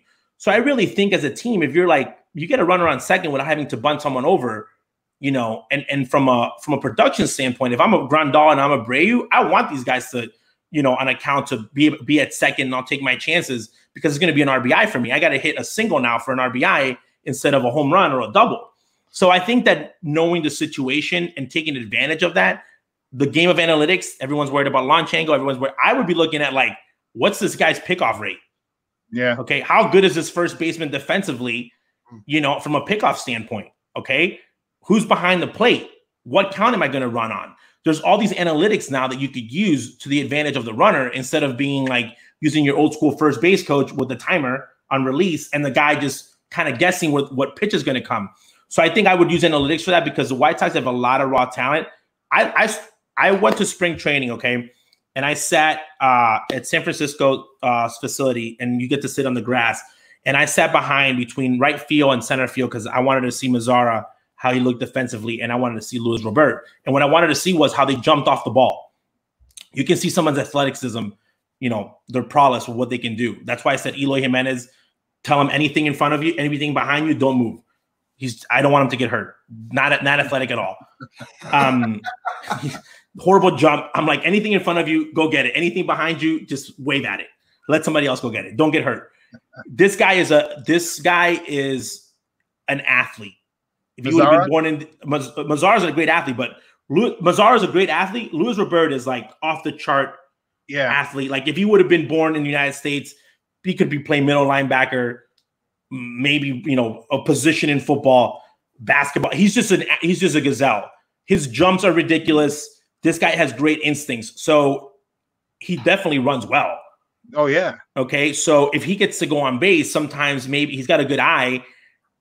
You know, a walk can help the team more than him striking out and trying to go deep. So I think his speed actually helps the White Sox more defensively and also on the base pads. You know, you get to make up for that lost speed of Abreu. And I think the White Sox do historically, they've done really, really well when teams that have good speed, okay, and they run well more than home runs. We've had a great home run team, but they never seem to take it to the next level. So I really want them to use this youth baseball and like their legs, because obviously one day they're going to be gone. They're not going to have them there. Yeah. But right now you use that speed, have them run. If they throw you out, they throw you out. And I think that, again, Ricky has an opportunity here because if it does work for him, they're going to be great. If it doesn't, it's like, okay, well, they fired me. They might have fired me anyway. So I take my chances. You know what? And here's the thing. My thought is put pressure on them because since people don't practice it as much because no one runs anymore, how many times is that ball going to be in center field? So now you don't have a guy in second base. You got a guy in third. Correct. Okay? Correct. And here's another thing with if you start stealing as a team, now your pitchers realize this. Now your catchers realize this. And a pitcher, if he gets Luis Robert, he gets a Yoel Moncada on base, a Tim Anderson on base. Yeah, well, guess what? He might not be paying attention to that really. Well, they got a slide step. So you got a slide step. So when you're holding runners, again, people have the little league mentality. Your coach Johnny who told you how to hold a runner on.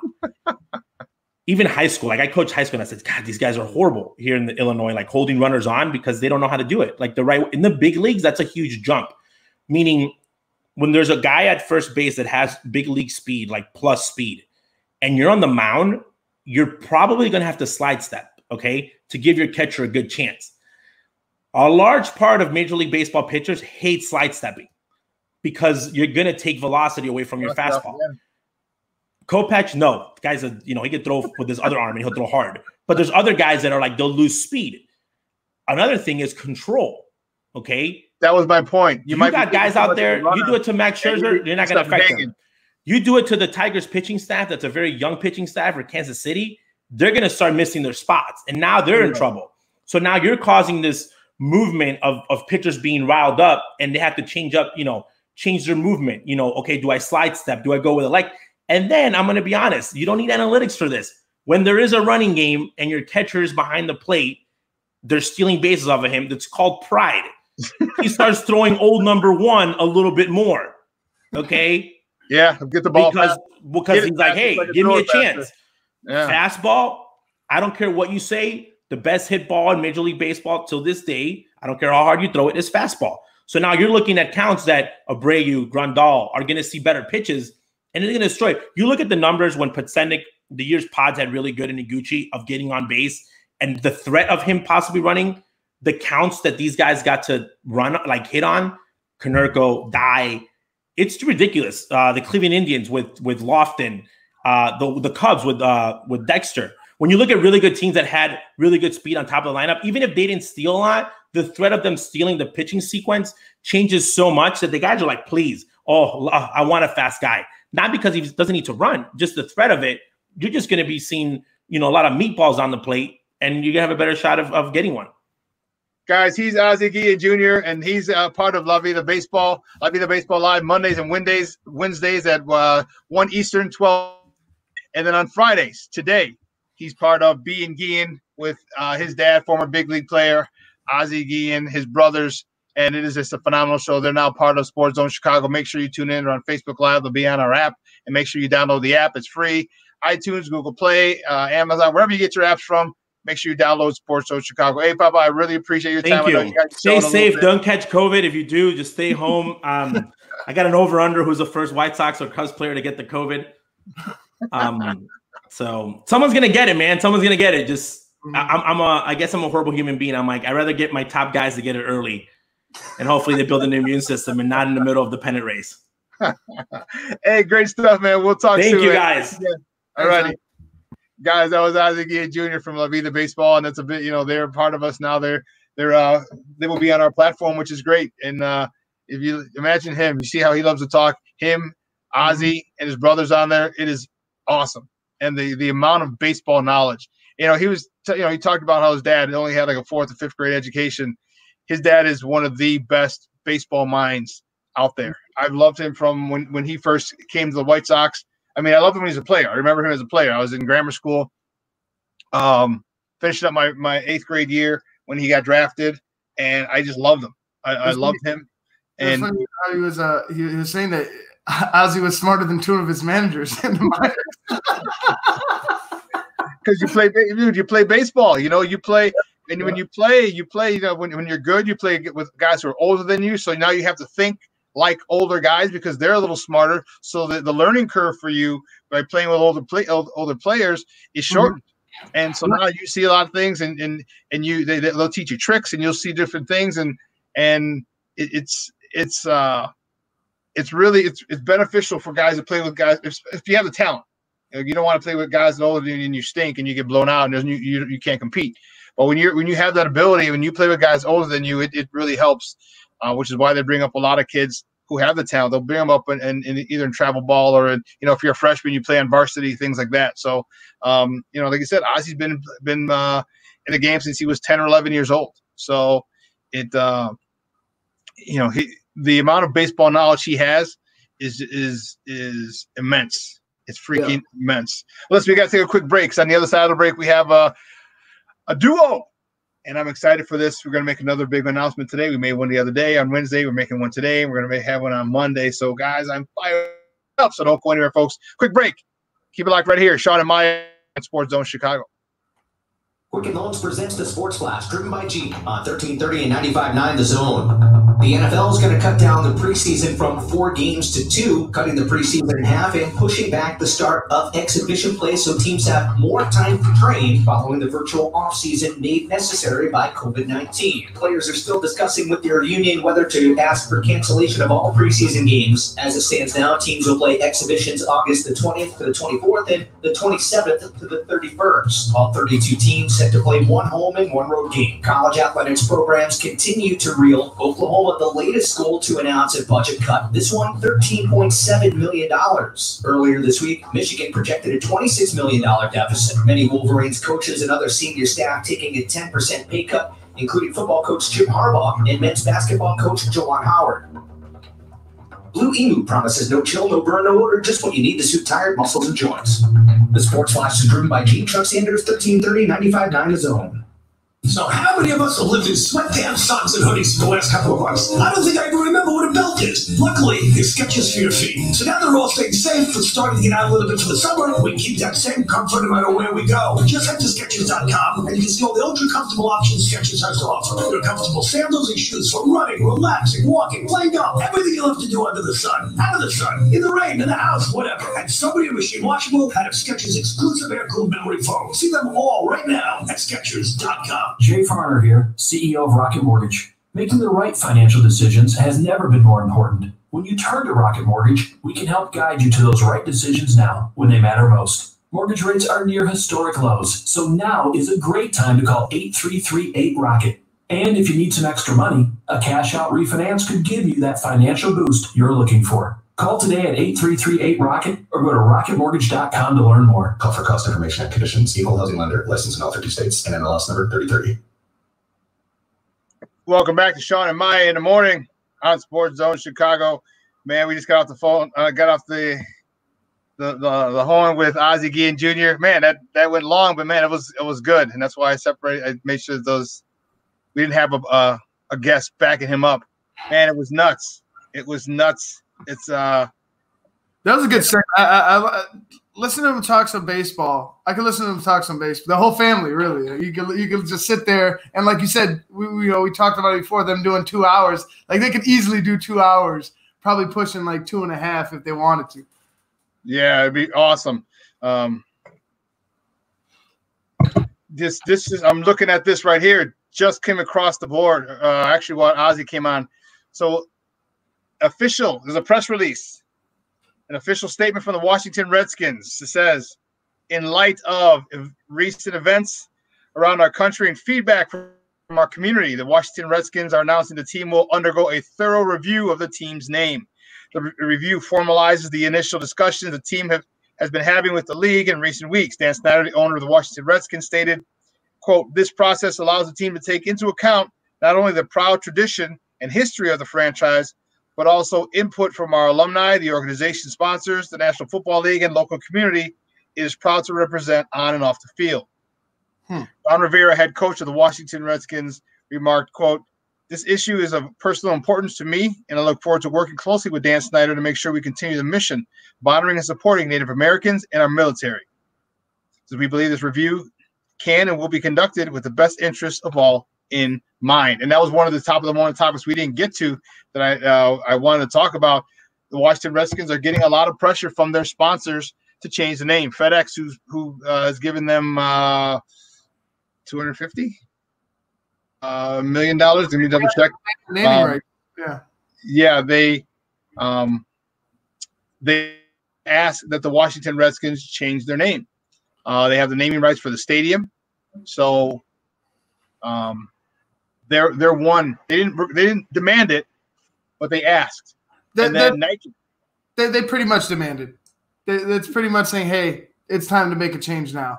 Because I mean, you think about FedEx, your stadium sponsor, the naming, the owner of the naming rights to your stadium, saying, "Hey, we think it's time for a change." The next step is them leaving, and Dan Snyder's already come out and said that I remember when they first started with the name change, when people were starting. Yeah, but you can find another sponsor.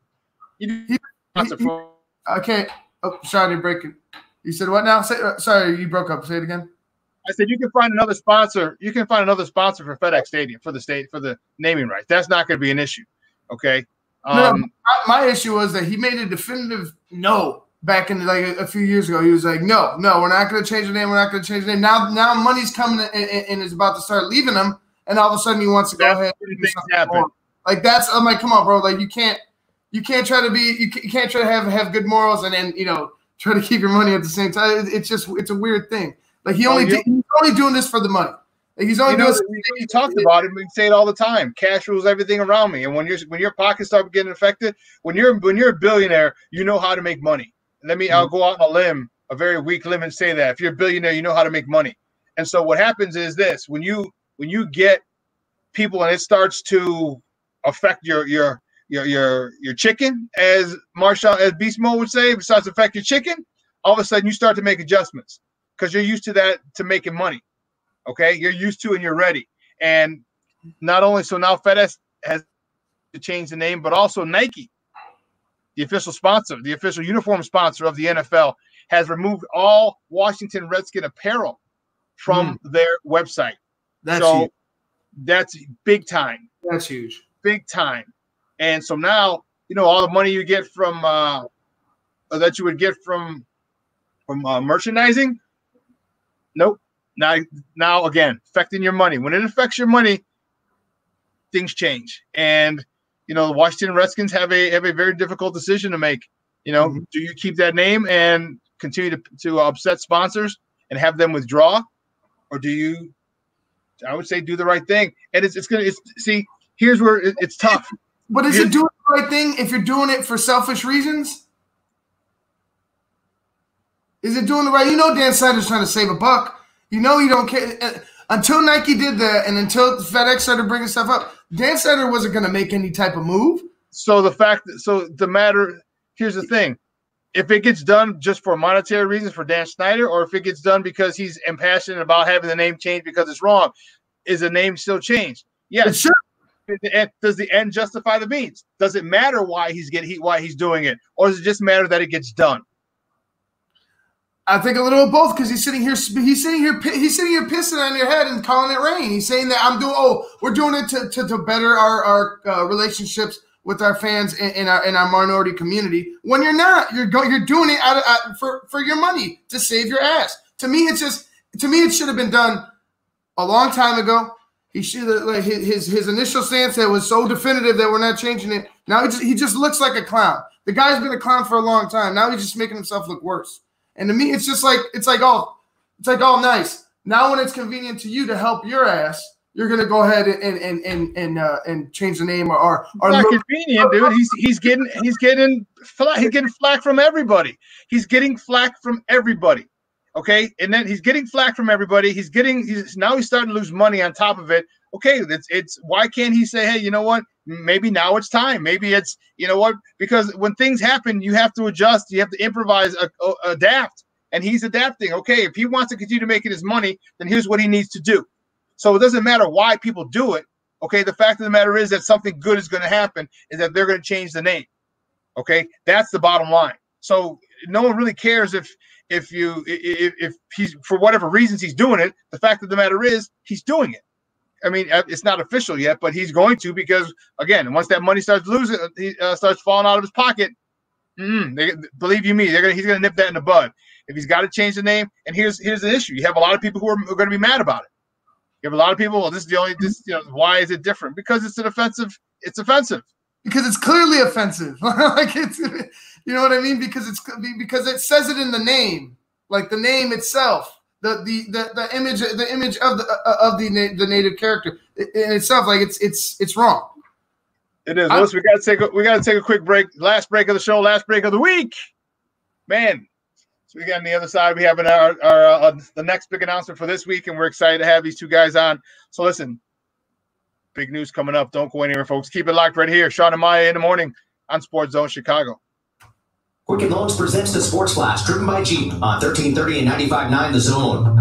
The NFL is going to cut down the preseason from 4 games to 2, cutting the preseason in half and pushing back the start of exhibition play so teams have more time to train following the virtual offseason made necessary by COVID-19. Players are still discussing with their union whether to ask for cancellation of all preseason games. As it stands now, teams will play exhibitions August the 20th to the 24th and the 27th to the 31st. All 32 teams set to play 1 home and 1 road game. College athletics programs continue to reel. Oklahoma, the latest school to announce a budget cut. This one, $13.7 million. Earlier this week, Michigan projected a $26 million deficit. Many Wolverines coaches and other senior staff taking a 10% pay cut, including football coach Jim Harbaugh and men's basketball coach Juwan Howard. Blue Emu promises no chill, no burn, no odor, just what you need to soothe tired muscles and joints. The Sports Flash is driven by Jeep. Chuck Sanders, 1330, 95.9 The Zone.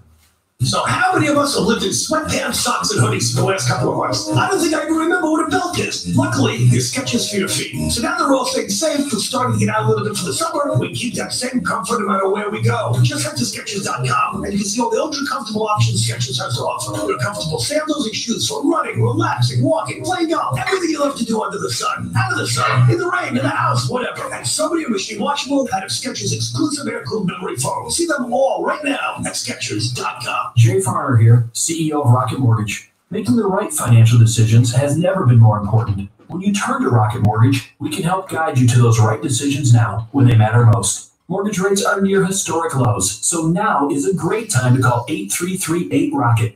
And if you need some extra money, a cash-out refinance could give you that financial boost you're looking for. Call today at 833-8-ROCKET or go to rocketmortgage.com to learn more. Call for cost information and conditions. Equal housing lender. Licensed in all 50 states and MLS number 3030. Welcome back to Shawn and Maya in the morning on SportsZone Chicago. Before we go any further, I want to say what's up to my guy Leon over at the Phenomenal Car Wash. Remember, guys, if you're rideshare drivers, the offer is still good. Okay, if you're a rideshare driver and you need your car wash, my man is going to help you out. Okay, he has been a big proponent of helping rideshare drivers during this pandemic, and now, so with these guys, he's got a great deal for. It's called Phenomenal Auto Spa, 2216 South Kedzie. You go in there, you tell them you're a rideshare driver, and then you tell them the code word, which is SportsZone Chicago. So what that'll get you a $10 wash if you have a car or SUV. An extra large SUV or a minivan will get you, it's $15, but it gets you an outside wash, an inside wash, and a disinfecting of the inside. And you know how important that is, especially with the second wave of Corona hitting in many places across the country. Let's try and curb that and not let that second wave hit here in Chicago. So Phenomenal Auto Spa, 2216 South Kedzie. Leon's my man over there. Head over there, tell him you heard the code word SportsZone Chicago to get that deal.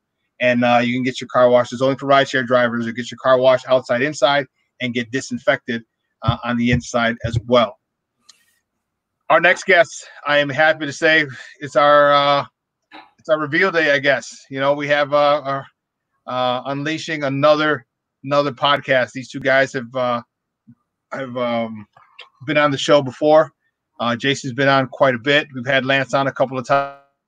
And we are going to welcome them as new family members to SportsZone Chicago. You can find him on Twitter. We're talking about Lance Irvin. You can find him on Twitter at Lance C. Irvin. And then Jason Palmer, you've heard of him. You can find him on Twitter at Jay Corden. It's JayCoyden. And we're going to talk about their contributions to SportsZone Chicago moving forward. Gentlemen, welcome.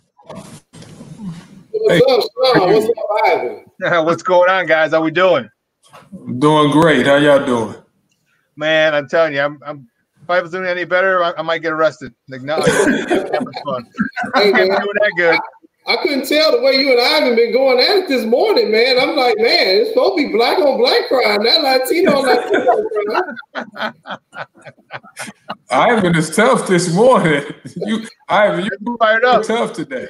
A little bit. I kind of woke up hungry, so I got some food cooking. So I need to get some. Oh, okay. Snickers. I need to eat a Snickers. Is what I need. You're not yourself. You need a Snickers. You're yourself when you're hungry. Hey man, that's all right, Ivan. We don't even know all the verses to the Black National Anthem ourselves, so you know. They ain't eight of them, man. Just the first one, man. So you be all right. Well, listen, guys, we had you on because we want to let everyone know that you guys are going to be coming on. Now contributors to SportsZone Chicago with a new podcast. What's up, cuz? What up, cuz? Why'd you pick that name? Well, you know, I let Jason explain it, then I add in. I'll let the young cousin go first, then I'll see if he's going to say the right stuff. Go ahead. Well, I mean, what's up, cuz? It's kind of an expression, you know, in the Black community. Also, the fact that Lance and I are cousins. A lot of people know that. Some people don't know that, but we are cousins. And, you know. Not play cousins, real cousins, you know. Real cousins. Real cousins. You know, that, and, you know, I think also I thought about the historical aspect what's going on here with everything that's going on in the world right now. And thank goodness it is going on because change does need to come. I think we all sometimes forget that we all come from Africa. Lucy is the oldest ancestor ever discovered in Ethiopia. That's where human life began. And we're all related.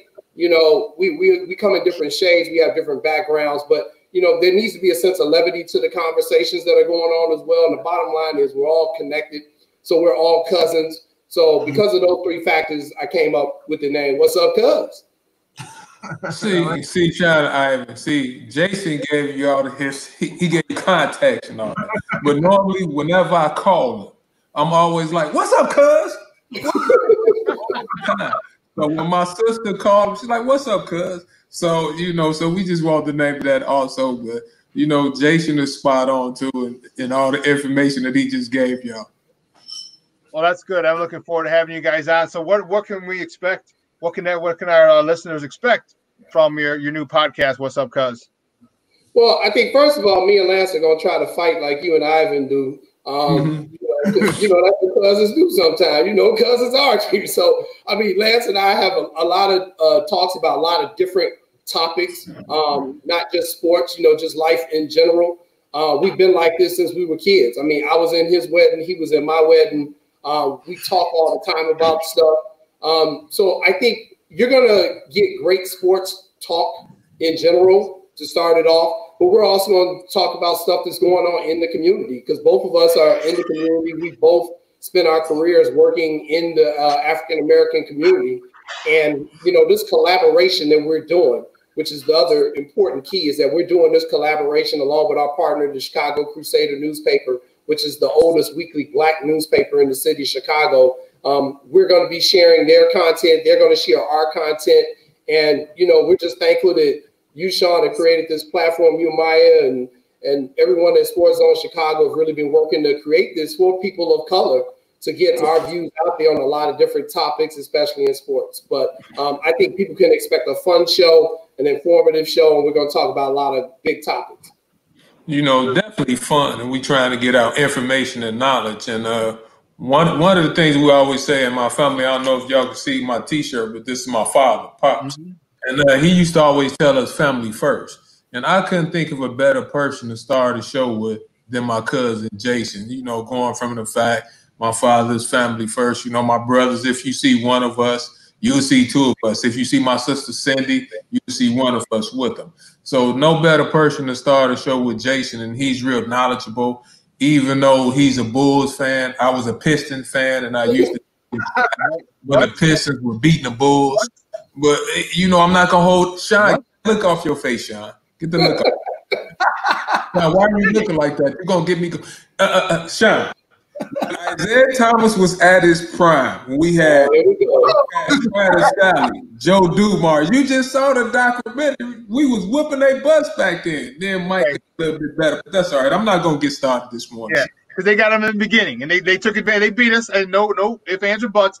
They got the Bulls before they ascended. But when the shoe's on the other foot, boy, like, thank you, sir, may I have another. Thank you, sir, may I have another. 4 times, and like, okay, let's walk out of here fast because they got our number, and they was out. So, well, they was wrong about walking out, but we started the butt whipping first. It was. You know what happened? It was the bully that was just beating up on a kid, and the kid just finally grew up.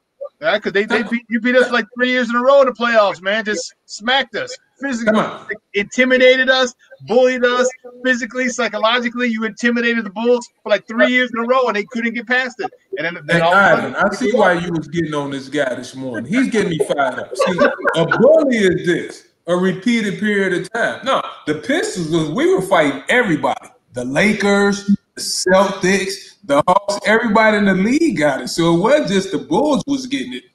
It wasn't selective. That's how we played.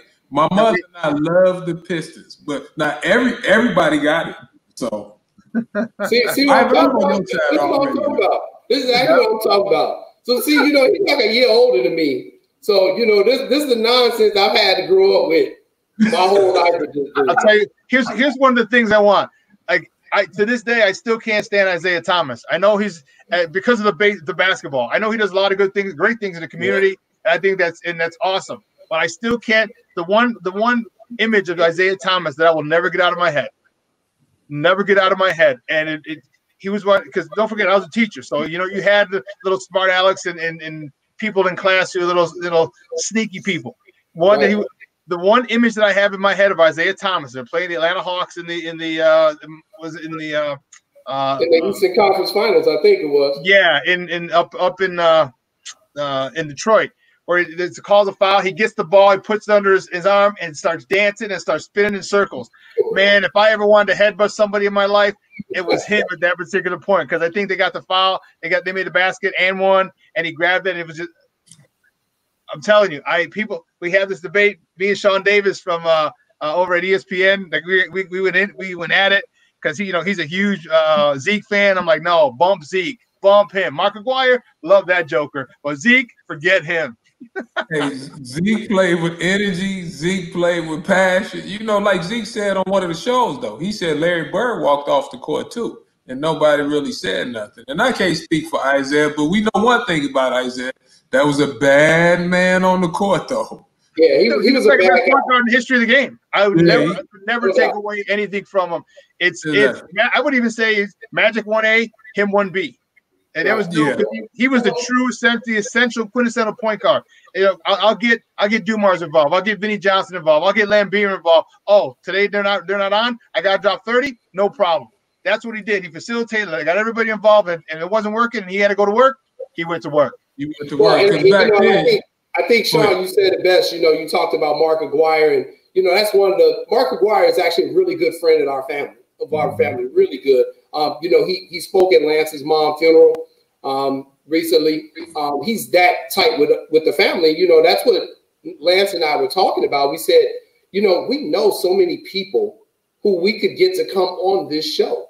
Who doesn't want to hear what a Mark Aguirre has to say? He's a legend in Chicago, and those are the type of guests we're talking about bringing in. And of course, we're going to use our family's connection with the Mac Irvin Fire program. It just connects us to a lot of current players, a lot of up and coming players, a lot of legends, and not just in basketball. Our family is very diverse. We know a lot of people in a lot of different fields throughout the sports industry. And, I think, you all have really been hitting on it over the last few weeks here, is that, this is a platform for us to showcase people who come from our community, because as a journalist for 20 years in Chicago, I know we have, I've introduced people to the community and to the world writing for a small community newspaper, who then blown up. And then once they get big, they get in these organizations, and the people who run the public relations for these big sports teams or whatever, they don't know a newspaper like the Chicago Crusader. They don't know the history about it. They don't know about shows like SportsZone Chicago and all the wonderful shows we have on. So when we try to get guests on, they can make it kind of difficult for us to get people who came from our own community to come back and talk to us. And that's always bothered me. It's always bothered Dorothy Lavelle, who's the owner of Chicago Crusader. So I think, now combining our muscle, combining Chicago Crusader with SportsZone Chicago, it's going to allow us to bring a lot of these guests in from the Latino and African-American community and talk directly to our people about different situations. Yeah, guys, we're joined by Lance Irvin and Jason Palmer. We're announcing the launch of their new podcast called "What's Up, Cuz?" And I'm excited. I am excited to hear it. I'm excited to see the guests you have. Just the banter. The one thing that I feel you guys are going to do is it falls right in line with our way of doing things. Is that it's very conversational. All right, it's not question answer. Okay, that's boring. You heard us. We talk a little different. We get a little loud. You talk over me, I talk over you. We get our point, but that's how we talk. All right, Latinos. You ever been in a Latino house? Man, it gets loud as the son of a gun. A black house, it gets loud as the son of a gun when you're talking. When you get on a sports topic, you know what I mean. And I think the conversational tone that you have, that we have here, people, most of our guests, when we have them on after the first time, like, wow, I had such a great time. Like, I didn't even realize I was doing an interview. We just talked for like 10 or 15 minutes. It went by so fast. And I think that's with you guys, that because of the familiarity, because of the family connection, it's just going to be similar. Just it falls right in line with that, just back and forth. And I'm looking forward to seeing, not just to listening to you guys, but also seeing the guys with your connection with the Irvin name, what connections you guys can get and who you can get on. Because heck yeah, I want to see a Mark Aguirre on there. Heck yeah, if you can get a Zeke, I want to see. Heck yeah, you get a Skip Dillard or Terry Cummings or someone like that. People that you have relationship with or you've known from back in the day. Like, these are legends that you talk about legends, Jason. Those are legends in Chicago basketball. And you start getting a certain demographic, you're like 35 or 40 and older, like they remember those names. You remember Terry Cummings and these guys at DePaul and Ray Meyer in the Final Four appearance. And like, what are they doing now? And that'd be a great thing for them. And I just can't wait to see some of the guys that you get. And it's going to be fun, man. I'm excited to have you guys on. I think you guys will be one of our better shows. Yeah, I mean, we're Lance and I both very excited. Our show, we're going to kick it off July 13th. We'll be on from 6 to 8 p.m. on Mondays going forward here. But, Lance has got a connection with the current players. We got the connection with the legends, but we also have the current players in a variety of sports. It's not just basketball. We know people in all sorts of the sports media industry as well. You and I talked, Shawn, yesterday about the new beat writer for the Chicago Cubs for the Sun-Times. He's a brother, 25 years old, who's bilingual. I mean, that's huge, to be able to get people like that on the show. And I mean, Lance, I know you know a lot of people as well. No, the one thing Jason was saying is that it's true. Like, one of the things that we want to do is help people spread the word out, get the word out. And when you say guys like Mark Aguirre and Terry Cummings, that all rings a bell to us, especially, during my age group. Like, I was just outside running with Kendall Gill. We're outside doing the 60-40. Running outside with Kendall. My older brother, Byron Irvin, played in the NBA. I talked to Marcus Liberty a couple of weeks ago. And some people that's older than me that I mentioned that my cousin and I was starting a podcast. And we had some guests, I don't want to say their names, but they were happy that they all said they wanted to get on the show and help us. So we're going to bring some names out and see where that gets us. But and like you said, Shawn, just going back and forth, just doing a banner. This is how family does. Coming from a family of 6, and my uncle used to come over there, Jason used to come over there. We would get so loud and so passionate, it would be crazy. And my mother was people think my mother thought she was so sweet and quiet. My mother was like, she would run you out the house. So just doing that. Oh yeah, you got sent home. He got sent home for talking foolish one day. She said, "You don't get out my house right now." So no, but just being able to do that, and I'm definitely happy that you guys gave us a platform because we're more than sports. And one of the things I talked to Jason about, like in our house growing up, we always talked about history. We talked about leadership. I grew up and playing at Jackie Robinson West. With all of my brothers. So it's about community too. We all have pride. So I'm just happy that I had the opportunity to be on the show. And we appreciate the Crusader backing us also. So we got a question. Berto Ramirez, a good friend of mine and a good friend of Jason, wants to know, Lance, are you a Sox or Cubs fan? I'm from the south side of Chicago, so y'all know I'm a Sox fan. Okay. Because he thought you were a Cubs fan. He ready to put hashtag has one strike on him already. Hey, that's funny too, because when we were out taking the promotional photos a couple of weeks ago with our photographer Tora Hall, we went to the guaranteed rate. We took some photos out there. We were like, man, we're gonna have to talk about the Cubs. And neither one of us wanted to wear the Cubs shirt. So we got photos, both of us with the White House jerseys. But I promise you, we're not going to ignore the Cubs. They also have a very talented team. We'll get some Cubs guests on. People can talk about them. And, unfortunately, I'm going to have to watch some Shawn Marion and Nick love the Cubs. Shawn Marion, my brother Nick, they love the Cubs. How did that happen? There's far too many of those people on the south side. Far too many of those people on the south side. I see flags. Yeah, those people. I see them driving around and see all these Cub flags hanging out on the house. Like, whoa. We're on 53rd Street. We're on 57th Street. Whoa. I'm on the wrong side of town. But I tell you what, there's nothing better than watching the game from the rooftop. Now, I enjoyed that experience watching the Cubs, though. Hopefully, they are fun. The rooftops are really fun. I ain't gonna lie. Those are really fun. Nowadays, yeah, that's really fun. Hey guys, I am so happy again to have you guys on. I'm looking forward to having you listen to your podcast and bring your people on. Man, that's awesome. So what's up, Cuz is the name of your new podcast. It started, man, oh man, oh man. This is great. So now we got 2 shows. We got B and Gian, La Vida Baseball. They're on Monday, Wednesday, Friday. Monday and Wednesday, La Vida Baseball Live. And then B and Gian is on Friday at 1 Eastern, 12 Central. And then we had in your show as well. Man, this is awesome. Like Maya and I always say, too. We have the, we're gonna get us set back with the big. Right. That was one of the things that drew Lance and I in as well, is that, we're all going to be kind of guessing with each other's shows. I'm looking forward to talking with you, Eugene, and meeting Eugene, being on his show, the cigar show, with the Humidor guys. It's going to be great. Just all the cross banter we can have across the different shows that you guys are going to have on the platform. And I know you and Shawn, you and Maya are really working hard to get even more podcasts on, here under the family umbrella of SportsZone Chicago. So, that was just another thing that really draw us in, was that, I think you guys said it best, and I think Ozzie Ian Jr. said it best earlier, we're going to give these big boys a run for their money, because I think for far too often, and I'll just speak for me personally, I was really offended and disappointed with what ESPN did to Jamel Hill. Mm-hmm. Jamel Hill. I thought, what they did to that sister was just, ridiculous. She comes from a very pro-African-American background, and once you get on some of these mainstream stations, they kind of want you to lose that part of you. And I think that's absolutely ridiculous. And, you guys are going to provide us a platform where Lance and I can be us. I grew up in Chatham, Lance and Fernwood, we're both Southside kids, that's going to always be in us.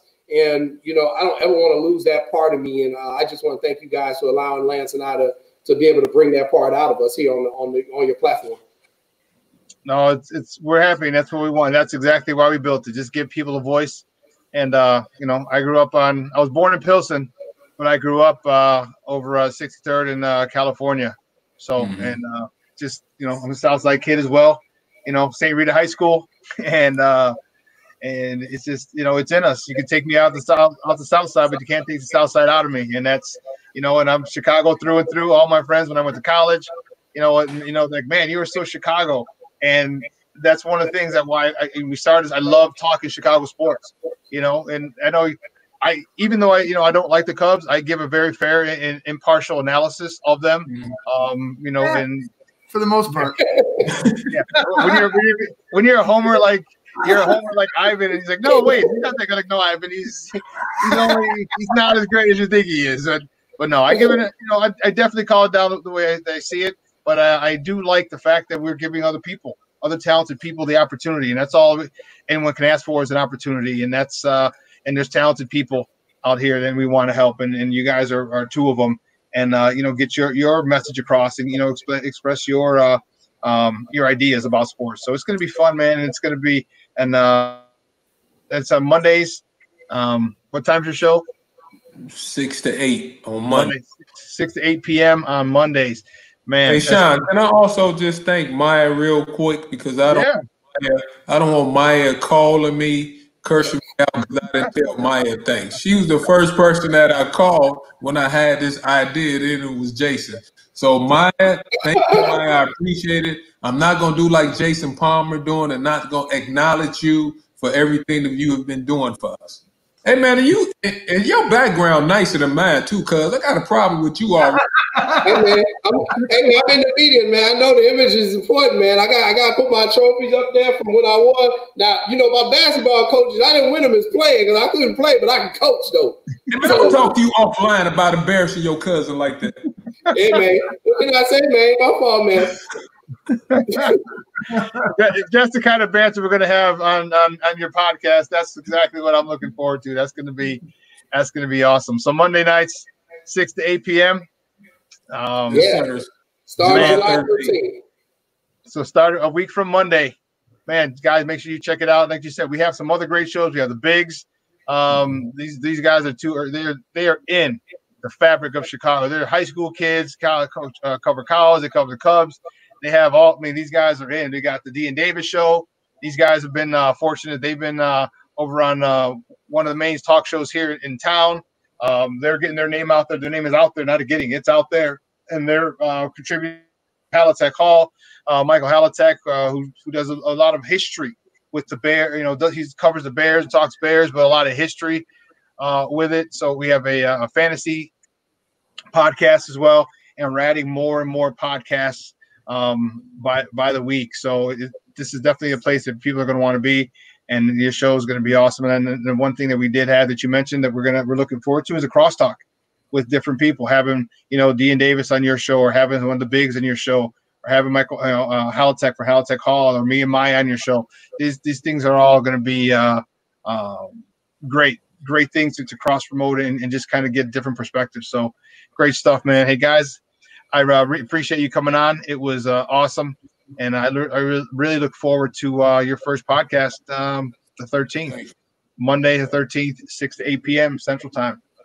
Yeah. Appreciate you guys. Thanks a lot. Thank you guys, man. We're going to get Ivan to play the Black National Anthem before our show every time, too.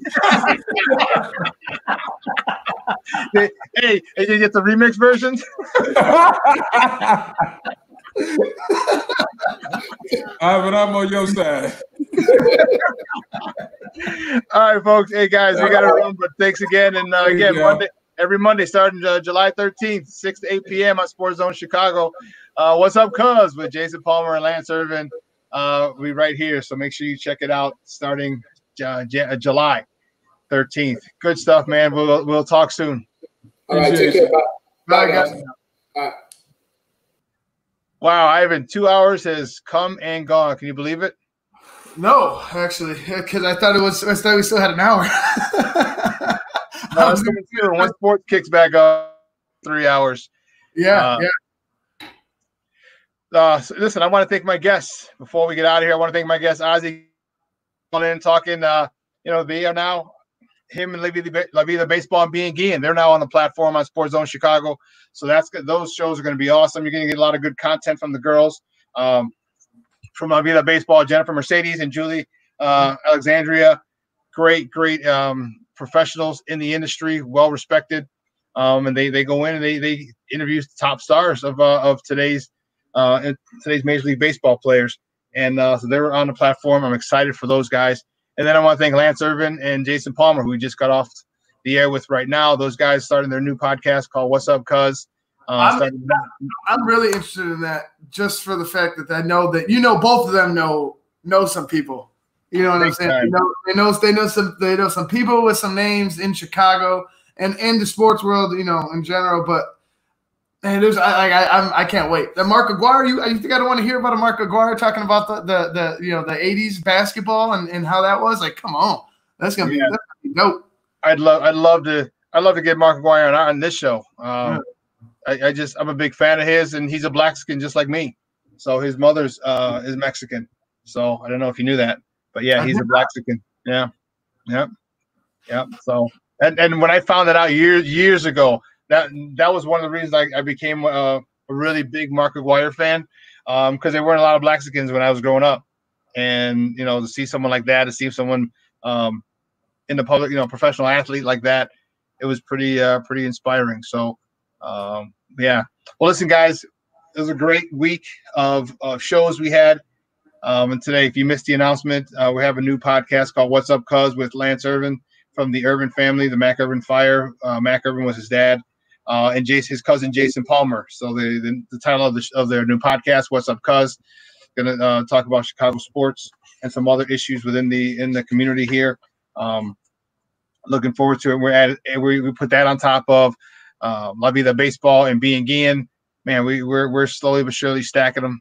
And we have a lot of shows, and we definitely want to be your place the place for you when you guys come up. Want to hear some sports, Chicago sports? SportsZone Chicago is where we want you to come to first and foremost. So for my lovely co-host in absentia, well, first of all, have a great weekend. I know a lot of you are getting ready for some barbecues and whatever, even despite this pandemic. So be safe, right? Make sure you call a designated driver if necessary. And try and keep all 10 fingers in hand, and so they look like Jason Paul Pierre. Yeah, okay. You don't want that. We don't want to look like a Ninja Turtle, Doug. No, definitely not.